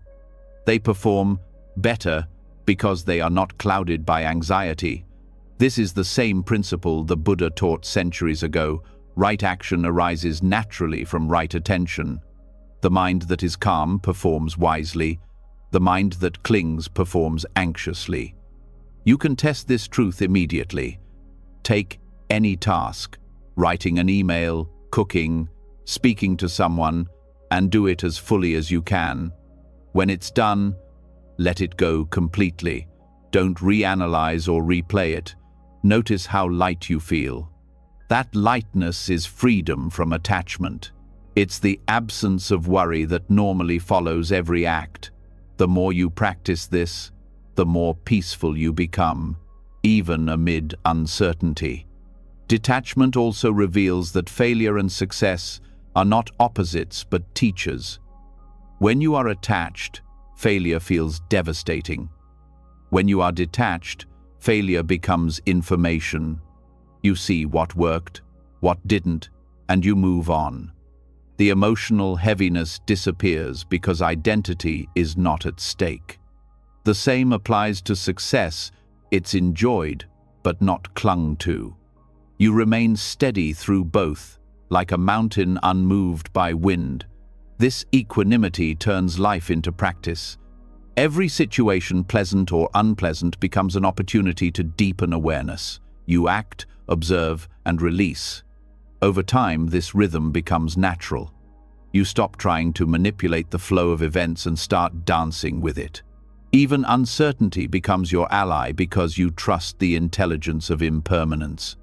To cultivate detachment from outcome, mindfulness of intention is essential. Before any action, clarify your purpose. If your intention is sincere, to be kind, to be truthful, to do your best, the outcome no longer defines you. When the mind wanders into worry about results, bring it back to intention. Remind yourself, my role is to act rightly. The rest belongs to conditions beyond me.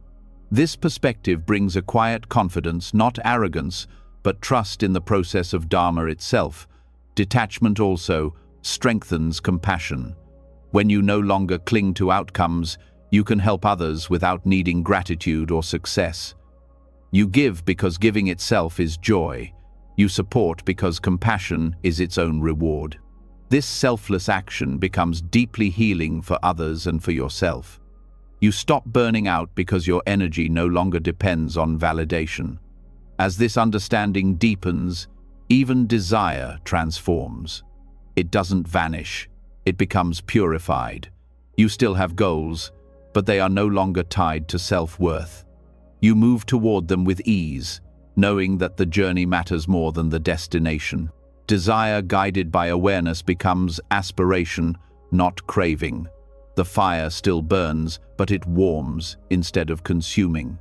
In moments of anxiety, this teaching becomes a refuge. When the mind races about the future, results, outcomes, possibilities, pause and breathe. Feel the body. Recognize that anxiety is attachment in disguise, then gently let it go. Say inwardly, I release the result. You will feel a subtle shift, the muscles ease, the breath deepens, the present returns. That moment is the essence of freedom. Over time, detachment from outcome changes how you experience life itself. You stop dividing moments into good and bad. You see that everything contributes to awakening. Success humbles you. Failure strengthens you. Gain and loss become teachers, not judges. You live in harmony with cause and effect, trusting that every action, when done with awareness, creates the right unfolding, even if you can't see it immediately. When you live this way, you discover that peace is not found in control, but in surrender. Surrender is not weakness, it's wisdom. It's the realization that life has always been unfolding on its own, that your task was never to control it, only to participate fully. So as you rest here, take a breath and let the tension around what happens next soften. You've done what you could, that is enough. The universe moves through countless causes, and you are one of them. Let your actions flow like rivers, purposeful, sincere, and free. In this release, anxiety loses its foundation. You no longer live for outcomes, you live in alignment.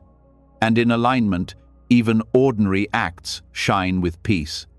The doing becomes its own reward, the present becomes its own fulfillment, and the future unfolds as it must, quietly, naturally, and always in rhythm with the greater flow of life. As the mind grows still and the breath softens, every teaching you've heard tonight begins to settle into place like gentle rain soaking into the earth.